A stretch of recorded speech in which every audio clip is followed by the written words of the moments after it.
They go together. Orioles, home runs, June. They're hitting them on a record clip, not just for the month, but perhaps for the season. They're scoring at a record clip. 3 straight games, at least 11 runs, 182 of them in the month of June. Can the Orioles make it 8 in a row? It would be a season-high win streak. They play Seattle in Game 1 next.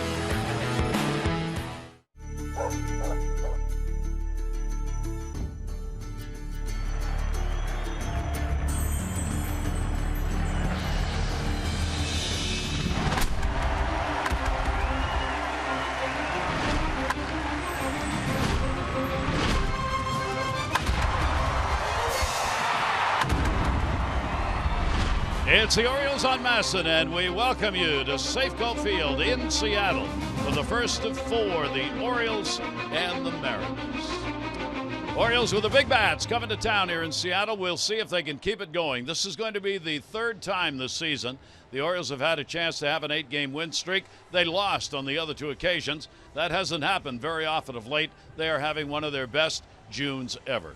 Hi, everybody. I'm Gary Thorne, and welcome. Great to have you with us for our ball game tonight. And for the Orioles, can the home runs find themselves a record tonight? The Orioles have a chance. They're only 1 shy. And one of the reasons, Mark Trumbo. He leads the major leagues. He picked up number 23 in the ball game yesterday. Trumbo has absolutely been on fire. He hits them to all fields. You get that pitch inside as they did yesterday, he's going to pull it, and he did. That was number 23 for him, and that tied the mark for the home runs for the month. 54 home runs in June with a game to play, tied for the most in Major League history in the month. That's a record held by Oakland. The Major League record for any month is 58. Orioles have a shot at that. That record set by the Orioles and, ironically, the Seattle Mariners. So, Jim Palmer, here we are. We always talk about pitching in most Major League games, but boy, for the month of June, it's been about hitting. Yeah, the Orioles have outscored their pitching. I mean, they've averaged, 6.79 runs a game. The ERA for the month bullpen with O'Day out and the starters is almost close to 5 runs a game at 486. But what I like, I mean, I wouldn't like it if I was pitching, but what I like is the runner in scoring position numbers come from like 272 all the way to almost 300 to 295. And then in the 7-game winning streak you talked about, the 3rd time they've done that, they scored 61 runs. So they get it done. And what I saw down in San Diego, very fast field, maybe a little different than the one here in Seattle, is that they hit the ball all over. They got the clutch hits. And if they couldn't do it, they let the next guy do it. Adam Jones, of course, he espouses that. He even walked a couple of times in San Diego, so they're very celebratory.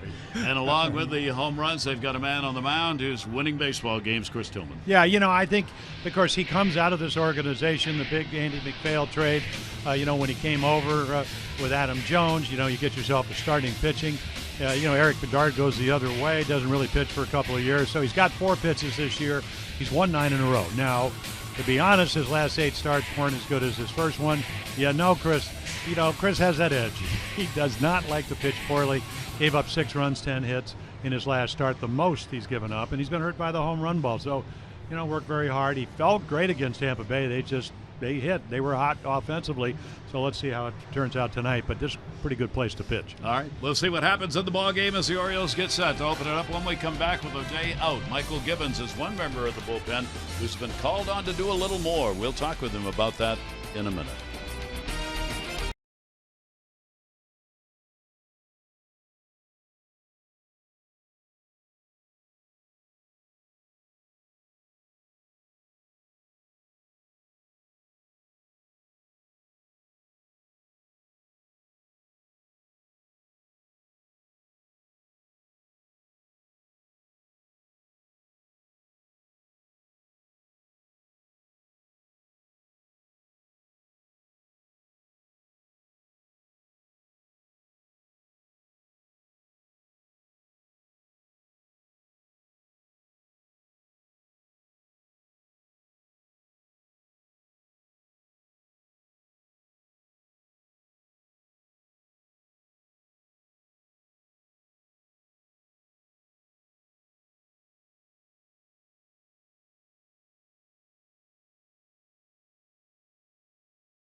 On Masson, brought to you by Southwest. Transparency, low fares, nothing to hide. Beautiful evening here in Seattle as you take a look, Puget Sound, on the edge of the city on the water.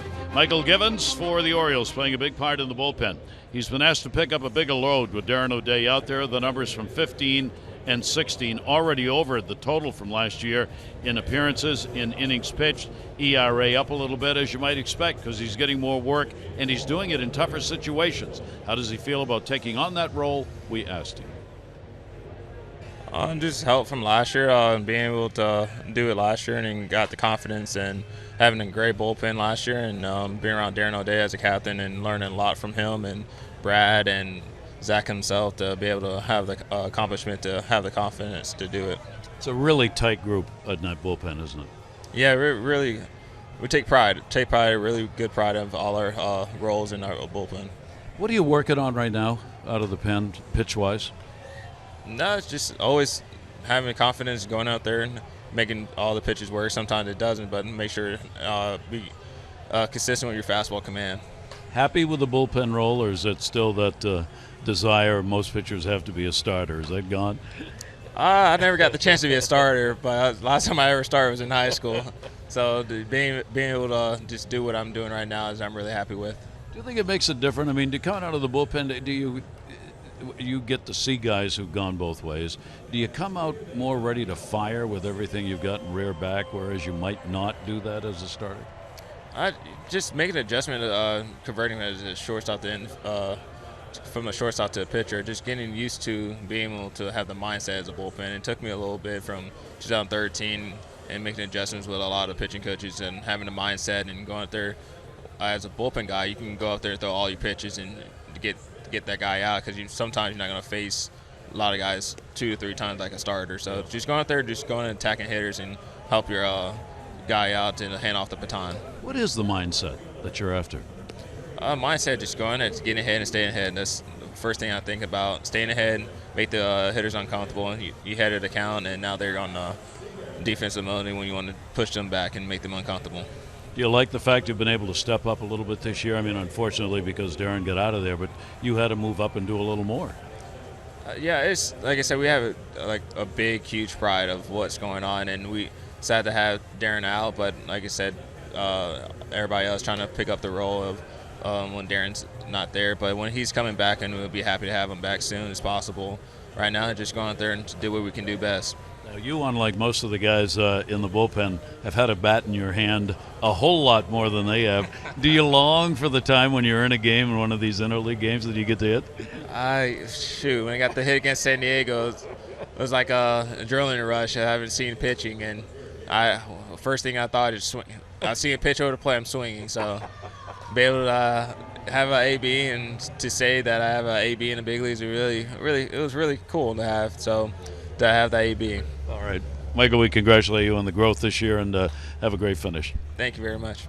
Michael Givens, and available in the bullpen for tonight. Our BGE home game time temperature is a beautiful 70 degrees. BGE Home, Baltimore's home team, heating, cooling, plumbing, and electrical. Why would you call anyone else?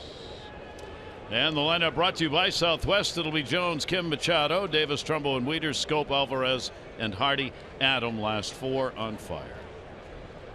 So Taijuan Walker, he will come on, trying to win for the 4th time, 3-6. Pitches much better here, 2-3, 292. So fastball, really curveball, changeup pitcher.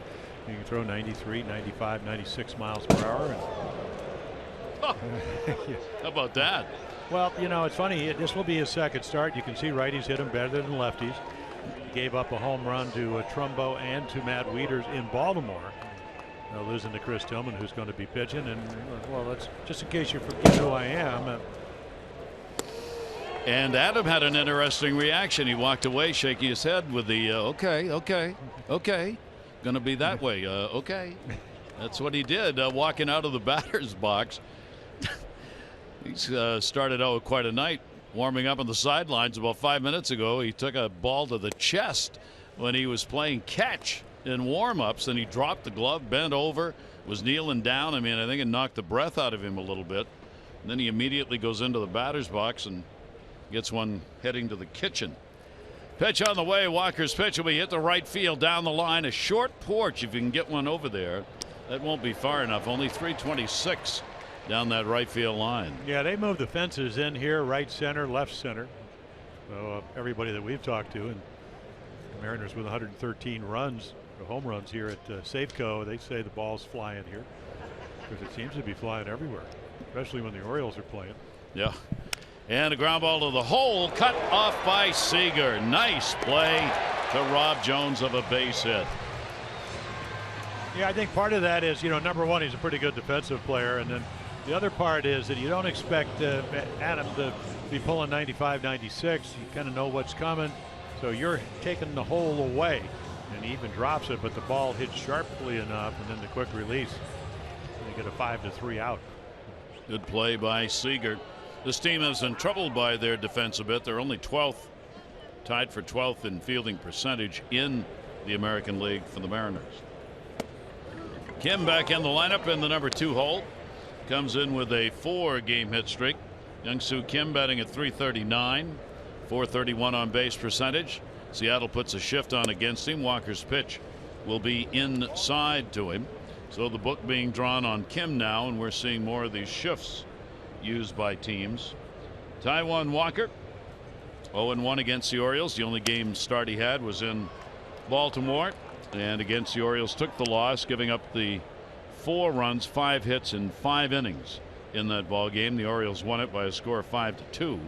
The Orioles lost 2 out of 3 to Seattle in Baltimore, and that's a strike on the inside corner.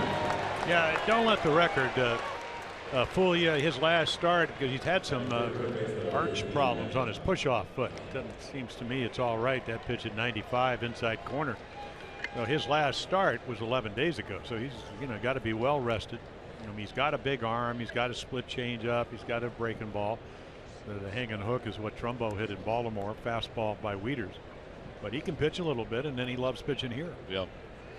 Yeah, great numbers here. Manny Machado, a 9-game hit streak. The Orioles' top 3 still all have hit streaks coming in. 10 for Jones, 4 for Kim, 9 for Machado. Manny had a 1 for 10 in that 3-game set in Baltimore earlier this season. 23-year-old right-hander's breaking ball is going to miss up high. Manny during the hit streak all over the place. Yeah. Left, right, out of the yard, in the gaps. He hasn't missed many spots. That one put up in the air to right, not deep. Cano will go out, but Cruz has got plenty of time coming in. Settles underneath it, and the Orioles are retired. So a solid start for Walker as he sets the side down in order. Chris Tillman will take to the mound for the O's.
Road coming into this one, and here's the starting lineup for Seattle. It'll be Martin, Smith, and Cano, Cruz, Seager, and Lee, Lind, Iannetta, and Marte. Martin against the Orioles had a real solid 3-game set. Chris Tillman trying to run his record to 11-1. Boy, that's a nice number.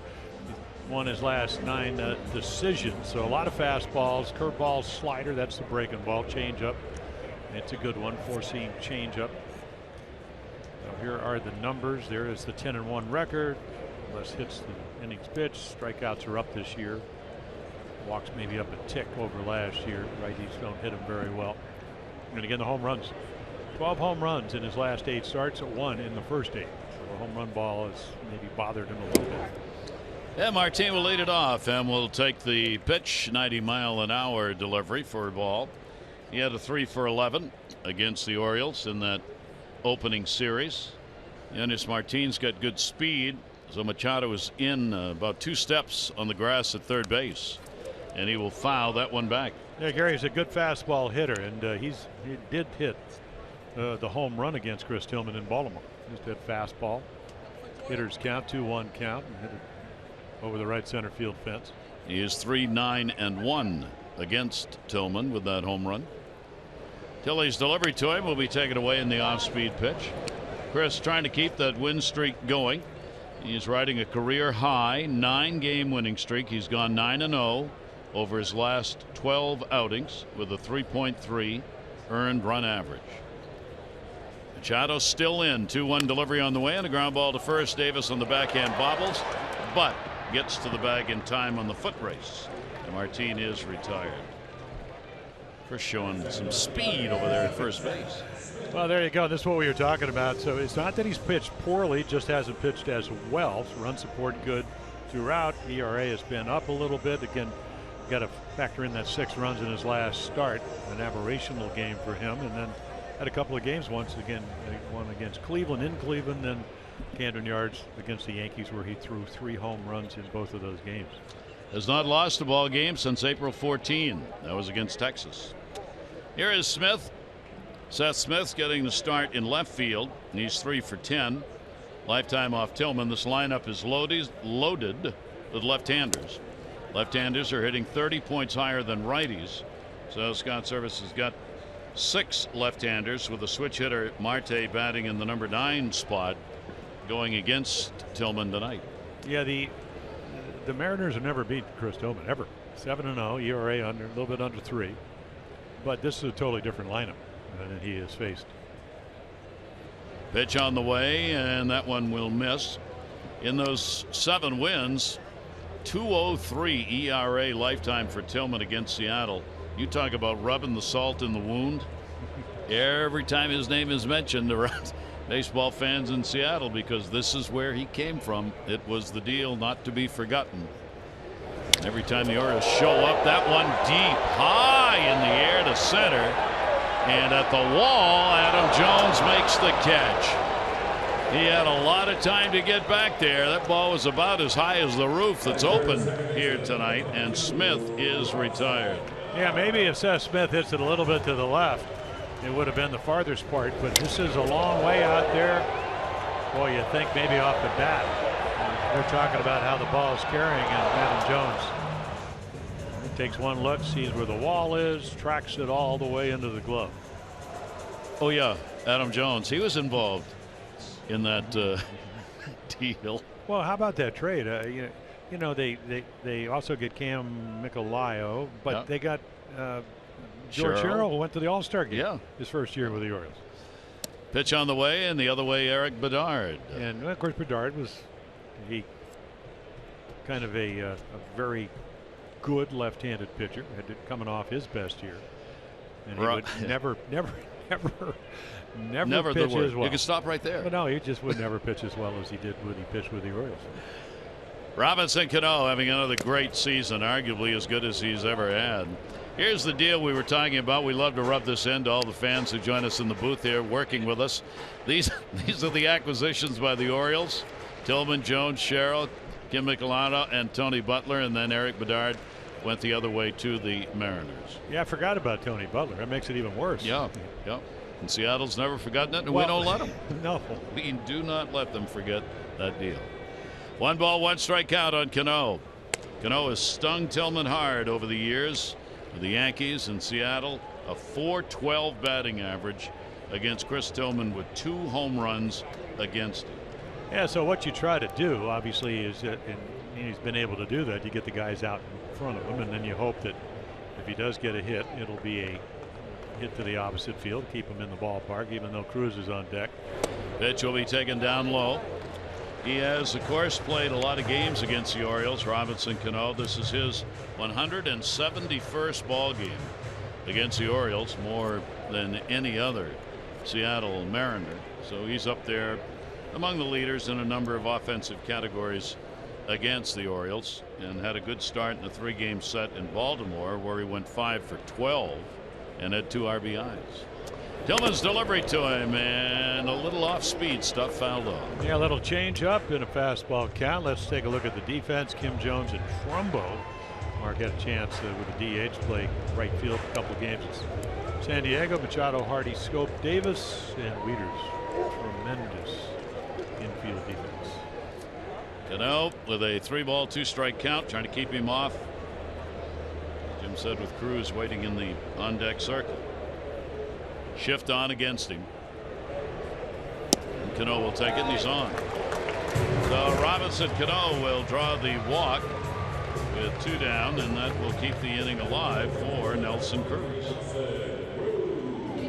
The former Oriole, who had the great year in his free agency walk year and got the numbers he wanted to get a tremendous deal here.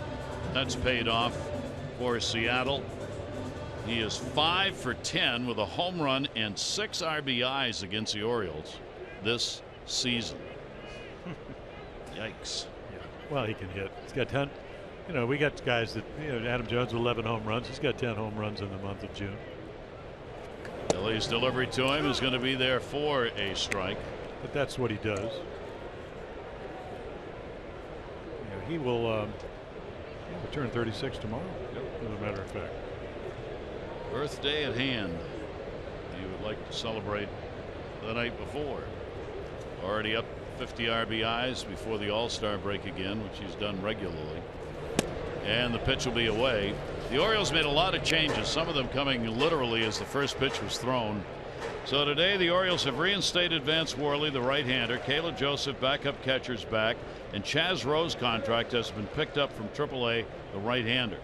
Oliver Drake, Francisco Pena have gone back to AAA, and TJ McFarland, long relievers, on the 15-day IL with knee inflammation. Swing and a miss. Tillman, a real good pitch. So the Orioles making those moves today, and we know Worley and Caleb Joseph are here, and you're supposed to have Chaz Rowe arriving about now. Well, he's really been pitching well. The Orioles know that when he's well rested, maybe a little bit of overuse last year, never pitched that much, but he pitched well for him at times, so he'll be back. Going outside with that one. You know what I remember so much? We talked about that trade. I remember spring training, Eric Bedard's first spring training with the Mariners, and the first press conference. You'd think you'd be excited, 5 for 1. He goes, you get 4 questions, and then one of the writers said, well, why only 4? And he goes, now you have 3. That's the way it all started up here in Seattle. He didn't like to talk to the press. 2-2 delivery will be fouled away. Well, Eric was one of those pitchers who was a very talented, always a prospect, always a future star to be, and it just you'd have spurts of that, but it never came together. Well, it happened the year before he got traded, and then he said he wasn't going to sign here. He was going to, and Andy MacPhail said, well, let's look around. Seattle was a taker and a giver. 2-ball, 2-strike count, 2 down. Runner at first base. Cruz a bouncer. Runner's going to go. Cano. There'll be no play. So a wild pitch will be charged against Tillman. That's the 7th wild pitch that Tillman has had this season. Yeah, that's a little unusual to spike your fastball. That usually it comes with maybe a slider or a curveball. I mean it's weight right around somewhere in the vicinity of home plate, throws it straight downhill, and Waiters can't pick it up nor find it really. So Cruz, 247 with runners in scoring position, gets the first chance. Outfield deep on him. 3-ball, 2-strike count. Tillman a look, and the delivery is outside again, and he walks him. So Cano and Cruz get walks after there were 2 away. Yeah, you got to pitch carefully. You know, Chris didn't want to walk him. I don't care what Seager's numbers are. He's 3 for 15 off of Chris Tillman, but you don't want to be pitching around him. I mean, because he's, again, he's hit 5 home runs this month. Nice year, 5 in each. In fact, he's hit 5 in April, May, and June. Hitting .250 in June, but a power bat. And he's hitting over .300 the last 61 ball games. He started out slow, but has picked it up. So the left-hander stands in first and second with 2 down. Outfield straight away and deep. Goes after the first pitch and rolls it into the Orioles dugout. Seager had a home run against the Orioles in the series in Baltimore. Also had 3 RBIs. He went 3 for 8. There are the numbers that he has had against Tillman. Seattle lost to Pittsburgh in a ball game last night. Really got trounced. Part of this homestand continuing for them. They took 2 out of 3 from the Cardinals. They split a short 2-game set with Pittsburgh. And the pitch, a strike on the inside corner. Mariners struggling through a lot of injuries. 9 players on the DL so far. They had 4 members of their starting rotation on at one point. They got Wade Miley back last night. Didn't pitch particularly well. So they've had to regroup after the first 2 months where things went pretty well. Suddenly the DL bug caught up. Reached for it and fouls it the other way. Yeah, in their pitching really consistent. You know, the ERA a little bit over 3 runs a game, and then a little bit over 3.5 runs a game, and then almost 5 runs a game in June because of all those injuries. And then you lose one of the best pitchers in baseball, Felix Hernandez. He's been out since June with a calf strain. You kind of build your staff around him, and I mean, certainly a stopper when he pitches. Tillman 0-2, trying to get out of the inning right here with Seager, and he bounces another one, takes the mask right off Wieters' face. Cano does not go. Well, I always thought the first inning is probably one of your toughest innings because you come out of that bullpen and the mound's different. You don't really know what's working and you're trying to find it. And another curveball this time. I mean, it's so far out it almost bounces over his shoulder. Wow. 2 of those here in this inning for Chris. Matt Wieters been bouncing all over the place, making sure the ball doesn't go too far away. Cano, I don't know. I don't know if he really saw where that baseball had gone, because if he had, he would be at third base. 1 ball, 2 strike count. Seager, another one that bounces in the dirt out in front. And Dave Wallace leaning towards the mound in the dugout. Well, Gary, you know, you go through how you want to pitch a guy, and as we mentioned, 3 for 15. So, you know, he's a real good fastball hitter. Not only is he a good fastball hitter, he's a pull hitter, and he also has great power at the opposite field. So you probably had success with what? Your curveball, or maybe your changeup. And again, it's the first inning. You don't really maybe have the feel of throwing it for a strike. 2-2 the count. Seager waiting on it. He got it to third. He's got a base hit. Robinson Cano will come around to score. Cruz will go to third. Throw there, not in time. Backed up by Wieters, and down to second base goes Seager. And the Mariners have a 1-0 lead. 2-out RBI. Kyle Seager. Yeah, so you're obviously hitting off the fastball when you're throwing 92 to 94. But check this out. He just serves it that way. You can see Manny, he comes in and then tries to leap. But the ball just too much gets over his head, and Kim comes up and doesn't even think about second. Throws the ball to third, and Seager, aggressive base running, gets into second base. So you're 1 base hit away from maybe having a 3-run inning. Seager comes through for him, and that will bring to the plate Taho Lee for Seager, RBI number 50 on the year. Cano's got 54. They now have 3 with 50. Yep. And Ho is their best runner in scoring position, numbered hitter. So Tillman nears to bear down. He got the first 2 outs, but now he's got Cruz over there with Seager on at second base, and Ho at the plate. And the opportunity to add another 2 if he can get a base hit right here. Yeah, and also already 27 pitches in this inning. 297, runners in scoring position. Pitch taken down low. And the count will go to 1 ball, 1 strike, and Idaho lead. So Tillman now with a run at it here. That's 8 runs that he's given up in the first inning of ball games this year. That's the most runs off him in any inning this season. Out of the stretch. Ground ball towards third will be foul. Boy, there's a play already that could matter in this ball game on the what wasn't a wild pitch, but on a bouncer that bounced off Wieters and went away from him. Cano did not move up when there were runners at first and second. They could easily have had 2 runs off that base hit by Seager if they had moved up and they had a chance to do it.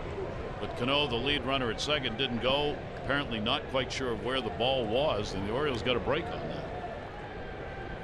1 ball, 2 strike count on lead. Tillman's delivery to him will catch the inside corner, and that'll do it. Good pitch. Tillman gets a strikeout and a big one. 1 run scores, only 1 hit, couple of walks though. 2 are left on.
Oliver from Leonardtown, 500 for being selected, 500 more for every Orioles home run hit tonight. Play Home Run Rich's Scratch Offs, win up to $50,000, or enter non-winning tickets for a chance to be the contestant of the game. Visit mdlottery.com/baseball. The Orioles, of course, looking to set the mark as far as the home runs are concerned. They can pick up 1 more and have the mark for the month of June. They need 3, however, get the all-time mark. Orioles are tied with the 66 A's for the most home runs in June, 55. One of the reasons, Chris Davis. Chris, he had a 1 for 9 against Seattle in the Baltimore series. The Orioles did not hit at all in that 3-game set. They got outscored 19-6, out-homered 5-2. And the ERA 2.08 to 6.33. What, they hit 172? Yep. Yeah, the one thing, they're 9-18 in the month of June because of the things you talked about, the injuries, and especially the starting pitching. You know, the offense has been pretty good, but the one thing they can do, I mean, they can beat you. They do have a good offense. The other thing is, you know, Walker, if he's healthy, can pitch a little bit. Yes, you know, his last start before the foot bother was against the Red Sox, and they hardly hit him at all. I mean, he's a young power pitcher. Comes with heat, foul tipped. You know, he's got a breaking ball. It's probably his 3rd pitch. Splitter change is probably the 2nd one. He throws a cutter.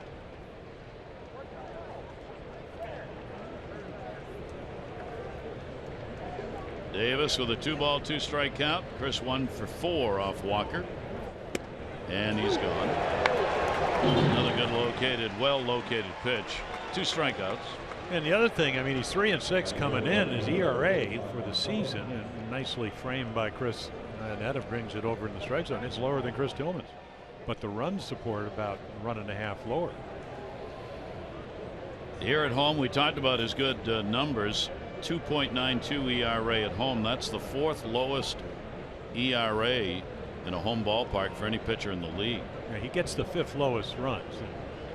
Quintana from Chicago always seems to be in that group.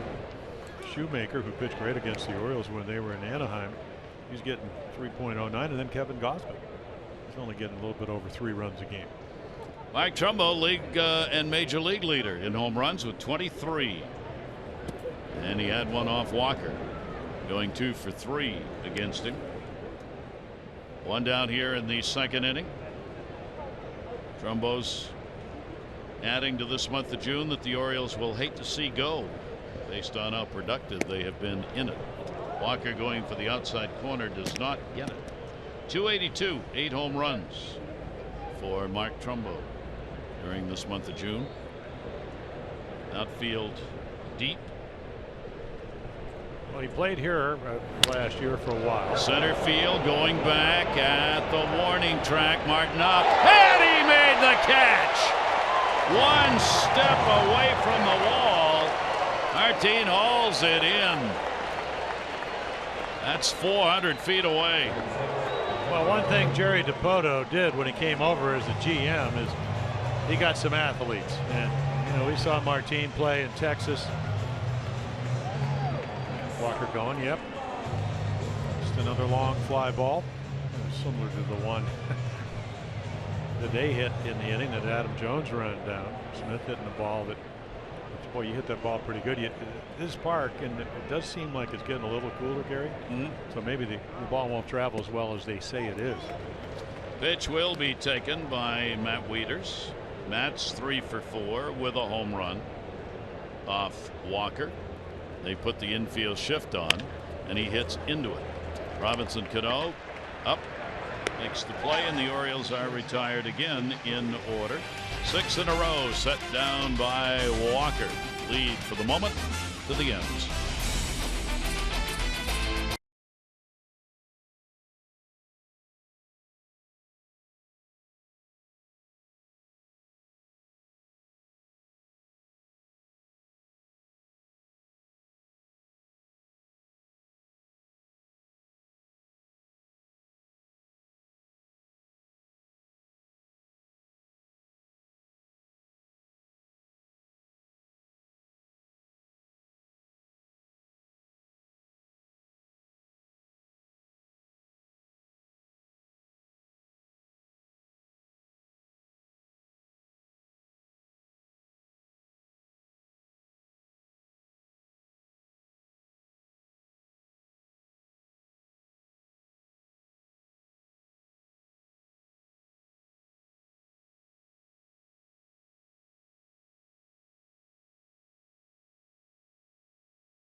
Don't leave us now. For the Orioles, 3 straight games, 11+ runs, tied for the longest streak in franchise history, set in '96 and back in '25. The O's averaging 6.7 in June. That's the team's best since June of '99, and 5 straight games with 10+ hits. The last time the Orioles had 6 such games was back in September of 2011. So a very productive June that ends with this ball game for the Orioles. Tillman back on the mound, and Adam Lind, the DH, will stand in against him. Yeah, 30 pitches first inning, 15 strikes, 15 balls. 2 walks and a run in. Lind will take the pitch up high. Lind carries a career 278. batting average against the Orioles starter, having seen Tillman in the American League East. Shift not on completely here, and the pitch is taken for a strike by Lind. Well, they just try to upgrade their offense, and they know, Dipoto knows that Scott Service, his first year as their skipper, that he wears outrighties. He can give you a home run bat, play first base if you need him. Better hitter than defender. Inside corner strike. Scott Service didn't think so, along with Lind. Well, former catcher, he knows kind of get it back towards where the umpire might have the inclination of calling it. 1 ball, 2 strike count on him. Very little breeze, if any, at the moment here. One away, good pitch, foul tipped and into the mid. So Lind is struck out. That's 2 Ks in a row for Tillman. Yeah, I think the pitch before kind of sets this one up. If you throw one on the inside corner, sometimes you just don't get as good an idea of where the ball is away. So as long as it's right on the corner or off, which is where Chris Tillman throws it, it's a little easier to strike somebody out, even the good hitters. That'll bring Chris Iannetta, their catcher, to the plate. Iannetta's not had a hit in his last 14 at-bats. Shift on against him. Heartbreak City for Steve Clevenger last night, who's been the backup catcher, former Oriole. Took a pitch, took one right off the hand, and has broken bones in his hand. Went on the DL today. And that's really tough. Steve had found a home here and was being used frequently enough to really get some time in, and now he'll be out for a while. Yeah, and Mike Zunino, their former #1 draft choice, who caught most of the time last year but hit 177. He was having a good year. They call him up. But they got Iannetta out of the Angel organization because he can catch a little bit, and he's a disciplined hitter. I mean, if you want to walk him, he'll take it. There are the moves. Williamson is back up, recalled from AAA. Mike Zunino, catcher, called back up today. Steve goes on the DL with a hand fracture, and Don Roach, a right-hander, option back down. They had hoped Zunino would pick the pace up with his bat. That's why they sent him down and wanted him to play at AAA. He has. The question is whether he's going to be able to carry that through at the major league level. And Iannetta hits home runs because he works the count. He had 10 home runs, even though he hit under 200 last year. Outside corner strike, and it started now. So he was willing to go to first, and then if he gets his pitch inside half, this one's going to be right on the corner. Good pitch by Chris. Or the other Chris. And he becomes a dangerous hitter just because of counts. You don't want to walk him. Full count here, 3-2. Tillman's delivery to him jammed him. That'll be in the Bermuda Triangle. Jones will come and make the catch. Adam got a good jump on the ball. And there are 2 down. Well, the voting ends midnight tonight for the Esurance All-Star Game balloting. Go to Orioles.com/vote orange. Choose your favorite stars. Manny's in the process of getting that start at third base. Mark Trumbo needs support to get one of the outfield positions. And if you do vote, you're eligible for an autographed All-Star Game jersey, VIP game experience, other special ticket discounts. But midnight tonight, last chance. Orioles.com/vote orange. 2 down. Del Marte up. Marte, switch hitter, shortstop, batting third. He had a 3-4-11 against the Orioles in Baltimore. Some real good season numbers, especially for a number 9 hitter. He's hitting .289 from this side of the plate, .247. Batting right-handed. The only home run he's had has been hit as a lefty. And he can steal some bases for you. Here's Tillman's 1-1 delivery to him. Marte will take that. It'll be at the knees for a strike. Chris this year on the road, 3-1, a 3.66 ERA in road games. Solid both home and road, obviously. The game at Texas was the loss, as he is overall 10-1. Yeah, that was a game he took a 2-1 lead into the 6th inning in the bullpen. He gave up some runs, bullpen added on, and it's pretty much been that in the last game where they got him off the hook. Came back to win against the Rays. Marte loops that one in the air to right field. Trumbo's coming on. He's got it in a 1-2-3 inning for Tillman. So he completed 2. This is the first of 4 games against Seattle. They lead it 1-0.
The numbers. Well, we always talk about it. Get the starters out when you're facing a team, and boy, the Orioles have done that in the month of June. Look at the ERA, and then look at the ERA against the bullpen, because you get them early. You don't see the better of the bullpens. Seattle with the 5th best bullpen. The Orioles are 3rd, and then their starters are number 4. So they pitch pretty well. They have the 3rd best overall pitching in the American League, and you kind of alluded to that. That's what went on in Baltimore. Yep. Yeah, they really shut down the Orioles' offense there. That'll bring up Jonathan Schoop, 11-game hit streak, up the middle, right into the shift. Robinson Cano on the first pitch. Jerry Dipoto was telling me before the game, their GM, that it's been the last 3 weeks here where those numbers have skyrocketed because the starters are only going 4 2/3, maybe 5 1/3 with all the injuries. They've had to go to the bullpen more than they wanted, so it's the old story. Penn starting to get worn down, being used too much. So Walker coming back here after missing a game with that foot injury is someone they really need to go deep into a ball game so they can get that bullpen rested a little bit for the rest of this series. We'll see.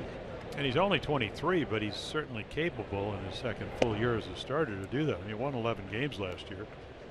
He pitched 29 times. Pedro Alvarez had to sit with no DH in San Diego. Felix Hernandez. Felix. Pitch will be taken down low. Alvarez has had a very good month of June. It's just that it's kind of been overshadowed by his teammates. He's hitting .315 in June. He's had 6 home runs this month and goes after a high one, or did he? Yep. Marty Foster down at third base with a call. So Pedro 1-2. And we welcome you joining us from the Nationals broadcast for bonus coverage. Pitch to Alvarez is a strike. He is gone. And arguing about it with the home plate umpire, Gabe Morales. Nationals get a 13-4 win over the Reds. Here we're just underway. Seattle with a 1-0 lead over the Orioles. Seager an RBI single in the first inning. Chris Tillman going for the Orioles. So far the run on a couple of walks, 2 strikeouts, and Robinson Cano picking up a walk and a run scored in the first inning. Walker's pitch is in there for a strike. 2 down, nobody on. J.J. Hardy's hitting 9th in the ball game. He had an 0 for 11 against Seattle and Baltimore. Breaking ball misses inside. Yeah, Walker's got the kind of stuff. Mel Stottlemyre, the pitching coach this year, had probably encouraged him, hey, throw strike 1. Take your chances. Stuff's good enough to do that. Keeps it down there. And Again, again, a lot of because outs. Gary, you mentioned how big he is. I mean, he's a tall kid, 6'4", appears to be taller, throws the ball downhill. He's got a very simple windup. That one's going to miss. A little bit low and away. Just checking. JJ has not hit ninth this year. This is the first time he's been in the number 9 spot for the Orioles. 2-2 delivery on the way. Ground ball ironed off the end of the bat. Cano comes over to get it and will make the play. So Walker goes through the Orioles lineup, retiring the first 9 faced in the home of the Needle. The Mariners won, the Orioles 9.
Over at Birdland, fans at the afternoon game against the Angels get the Manny Machado Garden Gnome.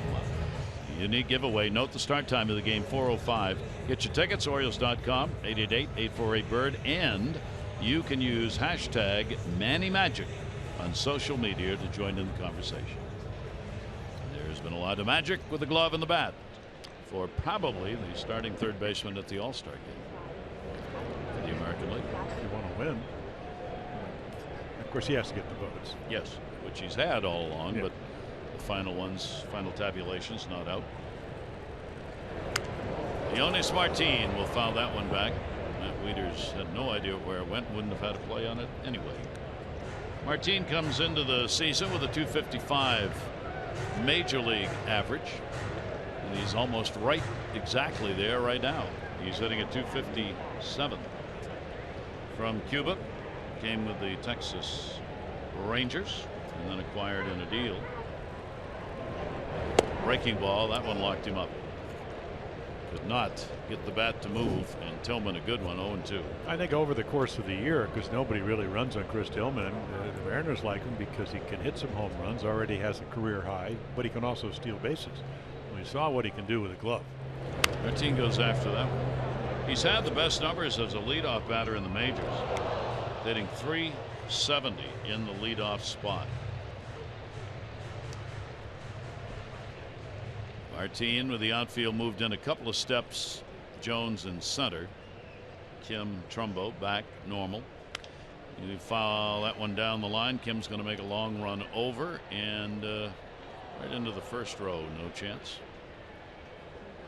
Well, you get over there, you see how low those stands are. They're about the lowest, I think, height-wise, of any facade on any of the ballparks.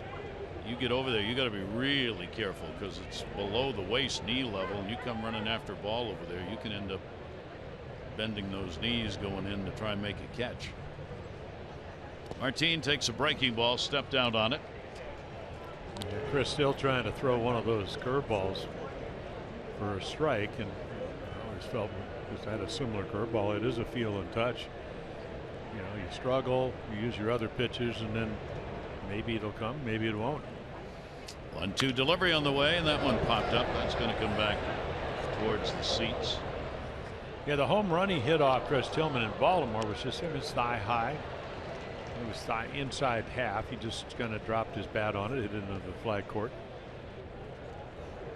Mariners hit a lot of them. They are third in the majors in home runs. They've got 113 home runs. The Orioles lead it with 124. 1-2 delivery on the way. Martin will take it, and he's gone. That is a strike. It has been, and it's going to be by the looks of it. A number of hitters have turned around on it, but that pitch inside corner is a K. Look where the glove is. I mean, right to the glove. He's getting away, and you can see plenty of the plate. For the high home camera, to me, it's the most definitive. It doesn't cheat, tells you the truth. That'll bring up Seth Smith, hitting second in the lineup. Fly it out to center field his first time up. How can the hot dogs all be gone? It's a third inning, for the love of mercy. And the pitch, a breaking ball down low. We'll file a complaint about that, I'll tell you. Hot dogs are all gone. You Really? believe that? Third inning? Well, not for the paying customers. Well, not for the paying customers. Only us freeloaders, but nevertheless. All right, we get your point. We'll get down there and we'll buy out. 1-0 count, one away. Fly to center his first time up, and the pitch is on the inside corner for a strike. Yeah, Edgar Martinez, who is obviously one of the best DHs ever, a couple of batting titles. It appears to me they're saying, okay, let's take the outside corner away. That's where Seager hit the ball, and Chris Tillman saying, and Matt Wieters, hey, we can pitch in. Effectively so far, have been really well located. That ball off the end of the bat. Orioles had the shift on. Hardy is there. He makes the play. That's a 6-3, 2 down. Hey, Night Owls, you want a late night text alert when the Orioles are out west? Well, text LATE, L-A-T-E, to 29292 for in-game alerts you can't miss. That's LATE to 29292. Standard message and data rates may apply.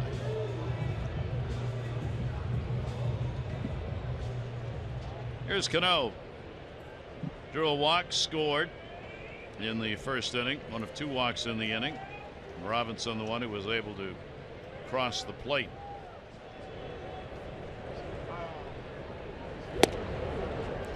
Tillman will get the pitch into him for a strike.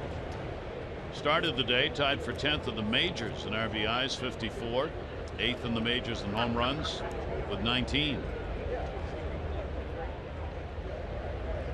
Tillman, the 0-1 delivery to him. Cano will take that one inside at 94. Yeah, he's got good stuff. The first inning was, ends up first two batters. He's able to get out, and then he walks Cano, Cruz, and Seager took a 2-strike blown away fastball and served it in the left. 1 ball, 1 strike count. And Cano will watch that one go away. He almost has as many home runs as he hit all last year. He did 14 2 years ago, his first year with Seattle, 21 last year, 15 in the second half. He's tied with both Chris Davises in the American League. The one with the K, the one with the C, one with Oakland, one with the O's. They all have 19 home runs, tied for 5th behind Trumbo with 23. Yeah, the most he's ever hit, of course, after they moved from the old park at Yankee Stadium to the new one when he was playing with the Yanks, was 33, I think, in 2012. Tillman working a 2-1 count with 2 down. And again, one that's going to be way outside. So the count will go to 3 balls and 1 strike on Robinson Cano. Cano takes a lot of pitches. He's struck out 51 times, but he's also drawn 25 walks. Shift on in the infield, and they play it in because he's still got some pretty good speed. So rather than dropping Jonathan Scope way back in right field as they would against a slow runner at the plate, he just plays sort of a normal position at second, just swung over towards the line. Tillman's 3-1 pitch to Cano is going to be a towering pop-up. Manny Machado. And he's got it. And a 1-2-3 inning. That's 7 in a row. Set down by Tillman since the RBI base hit by Kyle Seager in the first.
Brought to you by the RAV4 Hybrid. All-wheel drive and unexpected performance.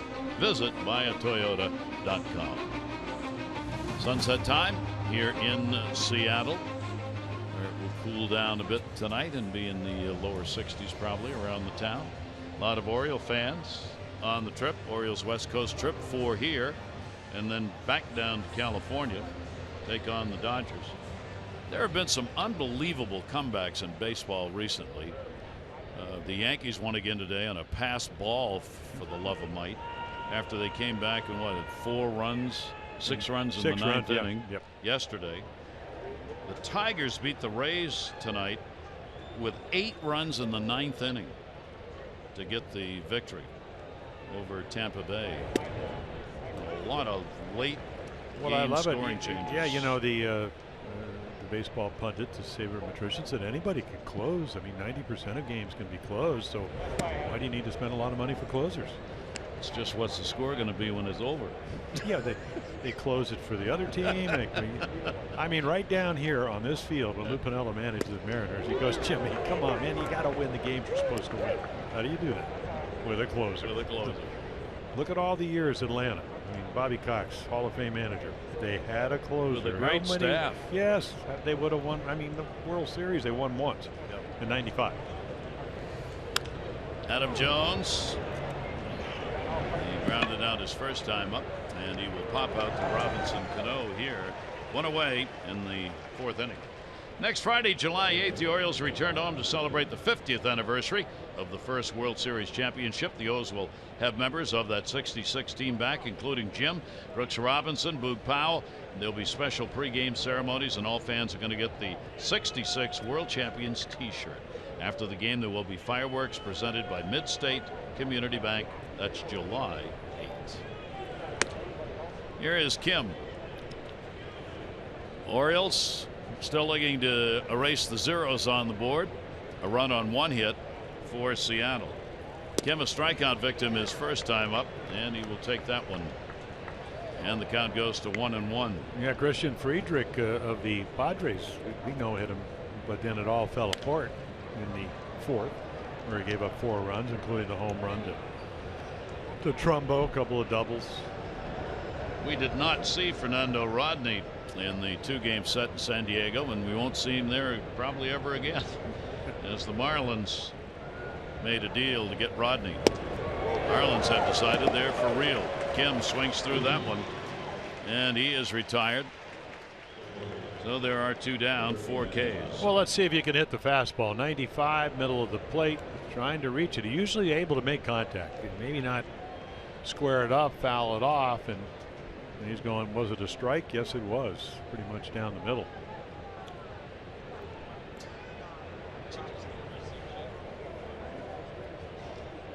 Manny Machado flied out to right field his first time up. Former Oriole Bud Norris has moved as the Dodgers acquired him. Minor league deal, cash involved from the Braves. They need someone, and they're worried. Clayton Kershaw, of course, maybe the game's best, on the disabled list.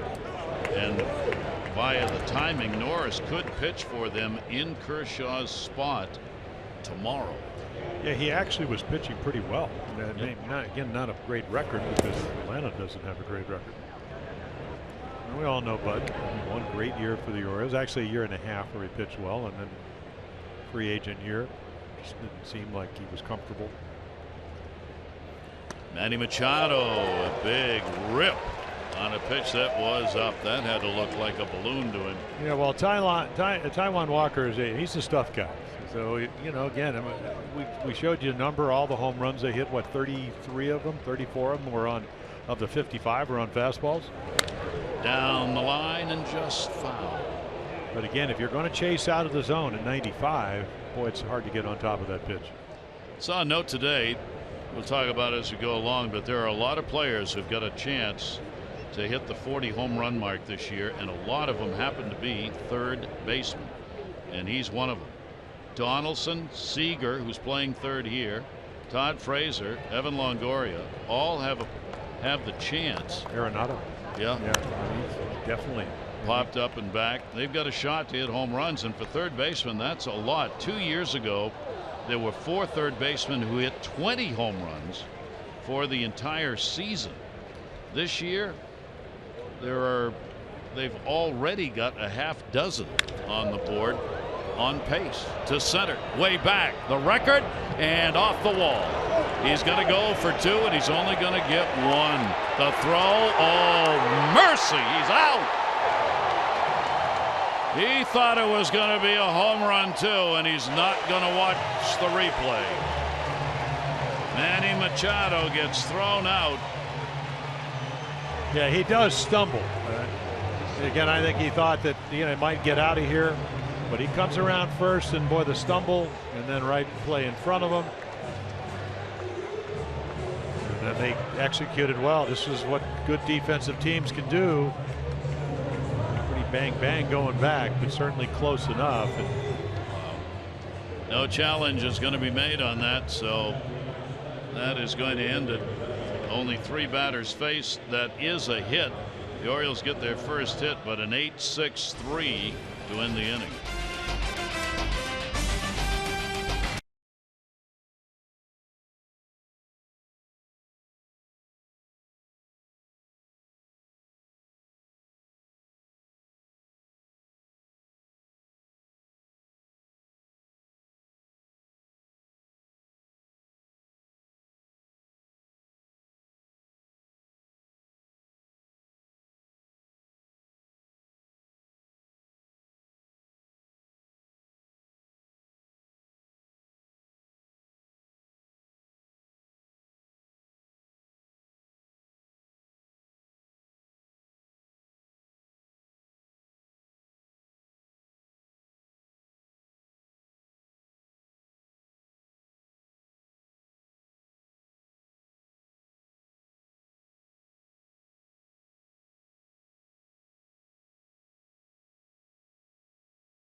Report PNC for the achiever in you. yeah, the Orioles signed him last year, minor league contract. So again, we've talked about what, 4 or 5 catchers making all-star teams.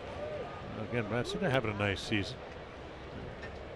The big question is, of course, as you work your way up, what kind of defensive receiver are you? It's a must in this organization. Here's Nelson Cruz, and he hit him. And Tillman just turns to the outfield and puts his hands on his hips. Yeah, a little spin and breaking ball. So I'm not saying it doesn't hurt. It's just a curveball that he doesn't get on top. He's yet to throw one over today. And one thing about Nelson, he does it the right way. He's got protection on that left elbow, but turns his shoulder into it. He knows that wasn't intentional. No. He's happy to go to first. Yep. That's the 3rd hit batter. A couple of buddies who hit a lot of home runs for the Orioles down there chatting at first base. Here's Seager. Kyle Seager got the RBI single. Leadoff man on for the first time. Chris has had a bit of problem with that this year, despite the 10-1 record. Only 64% of leadoff batters retired. Pitch will be taken away for a ball by Seager. Seager hitting 268. Yeah, and he'll look for a ball to hit into right field. And Trumbo is big outfield, so if you do hit the grounder, you can get around the ball and at least early in the count, maybe get your pitch. He can hit home runs because he's got that kind of power, but he can also get the first and third situation. Pitch to him, and a good one. That's where Chris has been at his best location-wise, is inside on these left-handed batters. He's seeing, obviously, a lot of them. Yeah, the numbers show you lately that he's been kind of hurt on the breaking ball. That's where a lot of the runs have coming up. But that was a good changeup, and he sold it well. Great arm speed. 1 ball, 1 strike count. Tails that one away, trying to get these lefties by claiming the inside and then working away and either getting an outside corner strike or getting him to go after it. Seager unwilling to do that. Well, he's trying to hit a ball where, and obviously he's got home run power at all fields, but he'd like to get a ball he can pull, maybe get the runner to third. If you make him hit it to left, you still have the double play in order. Delivery by Tillman to him, came back inside, and that will be fouled away. For Seager this season, he's hitting against the right-handers .309 and only .189 off the lefties. Seager trying to pump those numbers up a little bit against left-handers. Boy, against the righties, he's gotten it done. 10 home runs against right-handers, 5 off lefties. Nobody out. Cruz at first, held by Davis. 2-2. And he ladles that one left center field. Adam Jones going back, has room, and he'll haul it in. In the power alley, Seager is retired. One away. On Sunday, July 10, don't miss a big way to celebrate the Orioles' brightest stars. The 1:35 game against the Angels. You get the Adam Jones Jumbo Baseball card presented by Topps. After the game, the kids 14 and under get to run the bases as they do after every Sunday home game. Tickets at Orioles.com. The sun reflecting. Sunset time here. Yeah, overcast most of the day, and then what about 1 o'clock? Sun came out. Really shining in right field. Now Lee up. Lee will take the pitch outside. Good stop made by Wieters to hold Cruz. Yeah, you just don't know. And you know, when you talk to Chris Tillman, you go, what actually goes on when you throw one maybe 2 feet off the plate? He said, I just get going and the ball goes there. And really, it's your front shoulder. You kind of just spin a little bit and you pull it instead of throwing it to your lanes.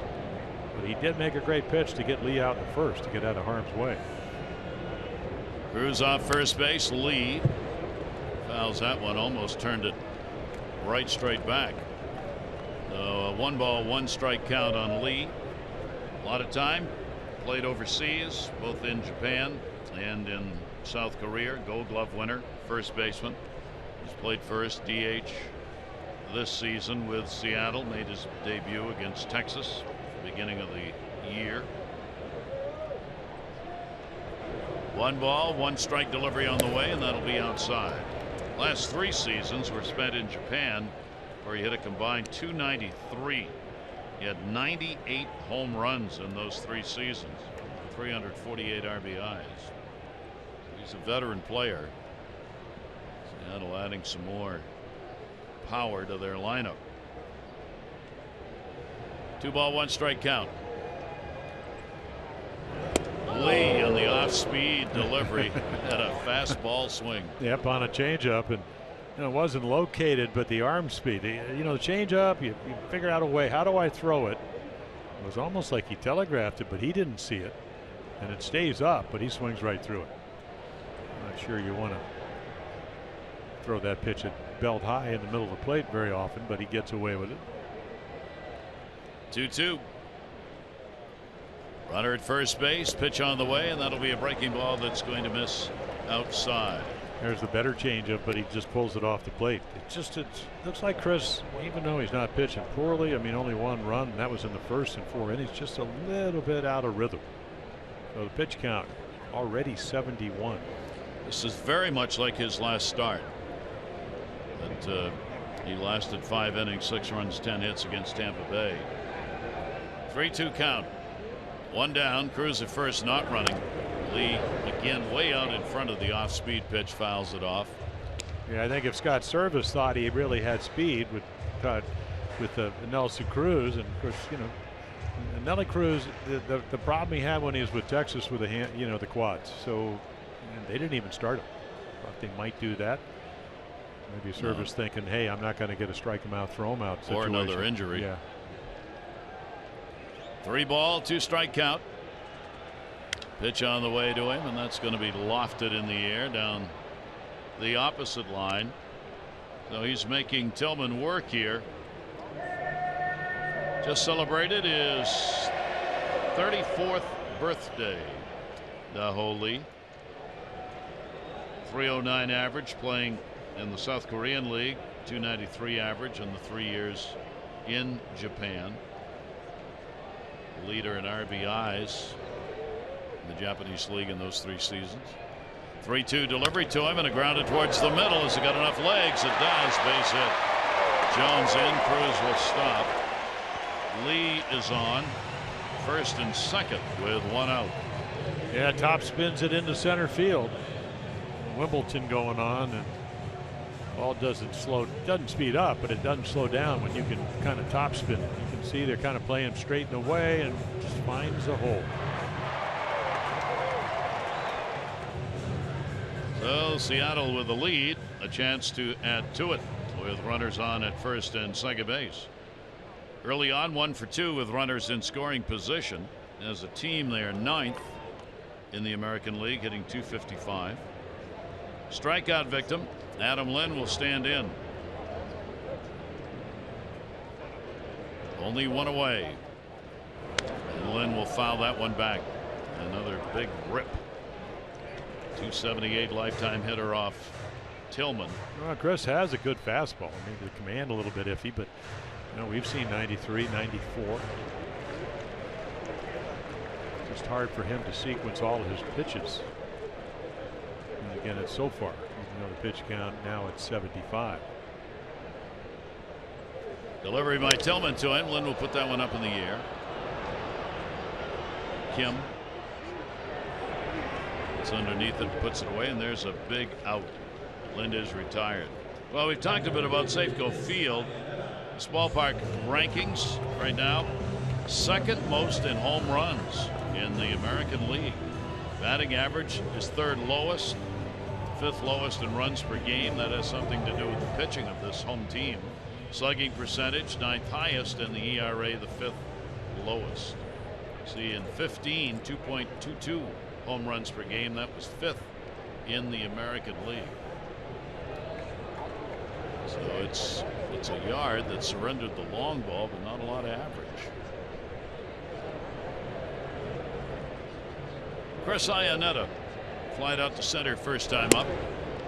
0 for his last 15. Close pitch, not quite 1-0. Yeah, Gabe Morales, he goes where he sits on the inside shoulder of, as it turns out, Matt Wieters, who's doing the catching for the Orioles. So it's a long way to the outside corner. Chris Tillman very rarely ever looks in, but he thought that ball might have caught the corner. Runners off first and second base. Iannetta got jammed on a good pitch. And a 1-ball-1-strike count. Tillman working that one right in off the hands. Iannetta hit only $188 last year. 272 at bats with the Angels. He was with the Angels over the past 4 seasons. And lifetime at .231 career batting average. 1-1 delivery by Tillman, breaking ball, and again Wieters called on to hold the runners with a scoop, and he did. Again, the curveball, he just hasn't developed a feel to it. Only breaking ball. Again, he's trying to establish it. You don't want to hang it. It certainly speeds up the bat of Chris Iannetta. Dave Wallace knows. He knows it's a little bit of a struggle. Again, can you get out of trouble again? If you do, still 1-0. 2-1 delivery on the way, and he fooled. Iannetta did not get a good cut. Foul tipped it. Was not what he was looking for. 2-2. Yeah, you think that, it's kind of a ball that we've seen him hit. He just can't get to it. One thing about Chris Tillman, when you go talk to hitters, they will tell you 91 seems more than 91, 93 more than 93, because there is a deceptive quality to his pitches. 2-2. Cruz, Lee, base runners, long look, and that one fisted to right. Trumbo had moved in, and he'll be right there to put it away. So works his way through another one. No runs on 1 hit, no errors. 2 are left on base. Seattle 1, the Orioles nothing.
We move to our Major League Notebook and our East Winds page.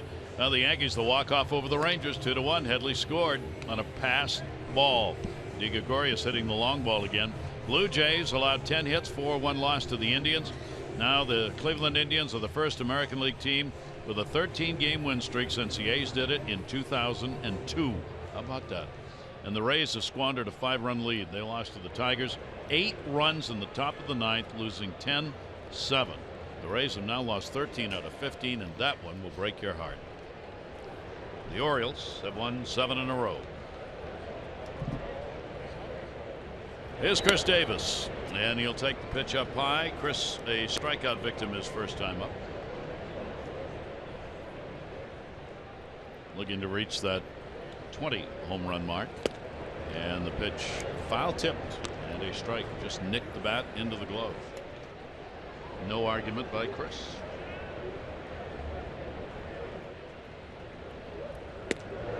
Missed inside. Here in the month of June, we've talked about the Orioles' home runs. Overall, home runs are 2.5 per game. The 3rd highest month home runs in Major League history. That'll go to center field. It'll be hauled in by Martin, hit Ryan Adams. And there's one away. The only other time there were more home runs in the month of June, April of 2000 and May of 2000, back in the you-know-what era. The teams have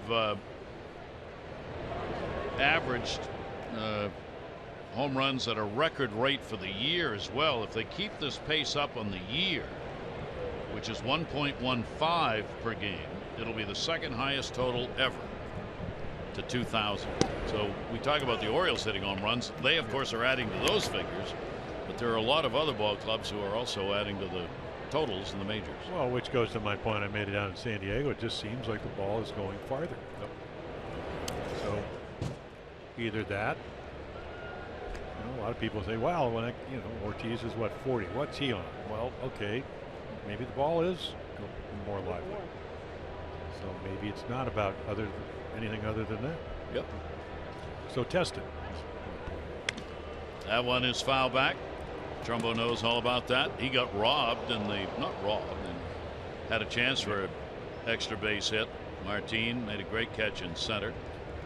Well, I think they talk about the ball carrying well here, but I think it carries well from the power alleys to the lines. You still have room to pitch, and we've seen that tonight. Way up in the air. Shortstop, third base, shortstop. Marte gets under it. That was a rainmaker. Trumbo is retired. He had a chance to go all the way to second base. Take a look at our upcoming schedule here. Mile One Automotive brings it to you, offering 20 convenient locations throughout the Baltimore area. Visit them in store or online at mile1.com. Well, he ran. You pop up balls, you hit balls off the walls, you run. That's all. It's not that hard. Most of the guys on this team do it.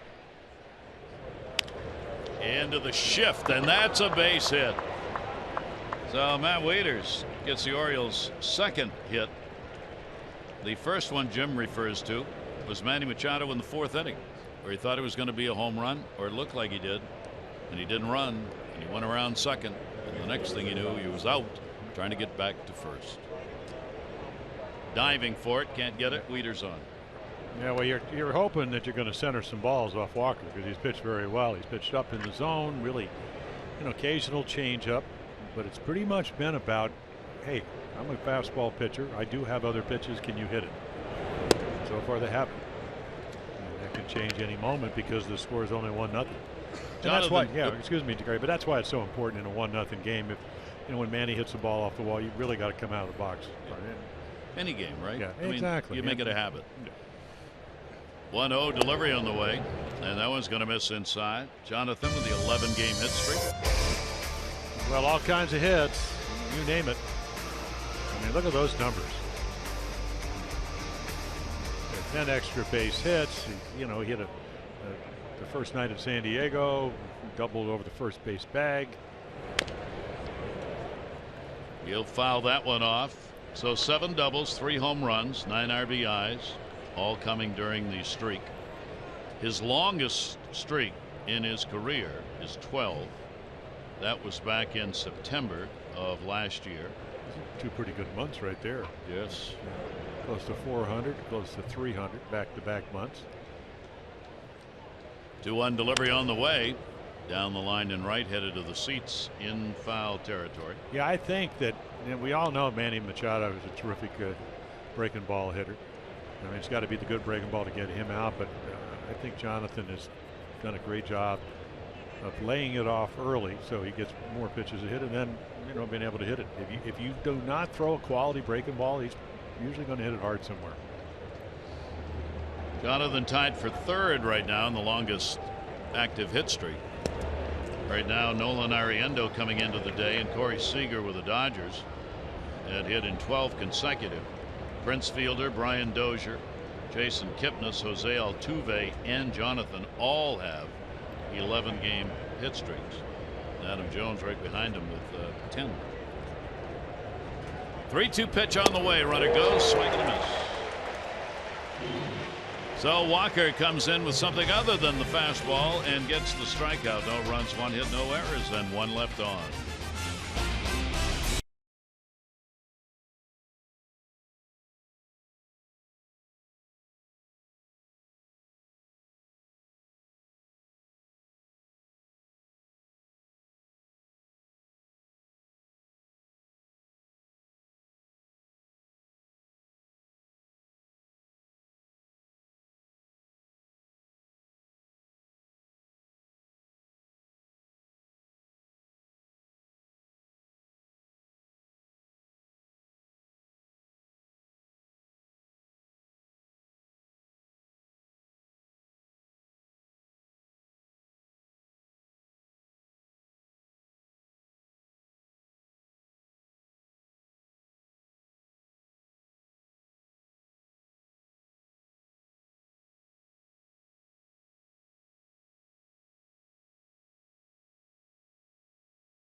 Baseball on Masson, brought to you by Southwest. Transparency, low fares, nothing to hide.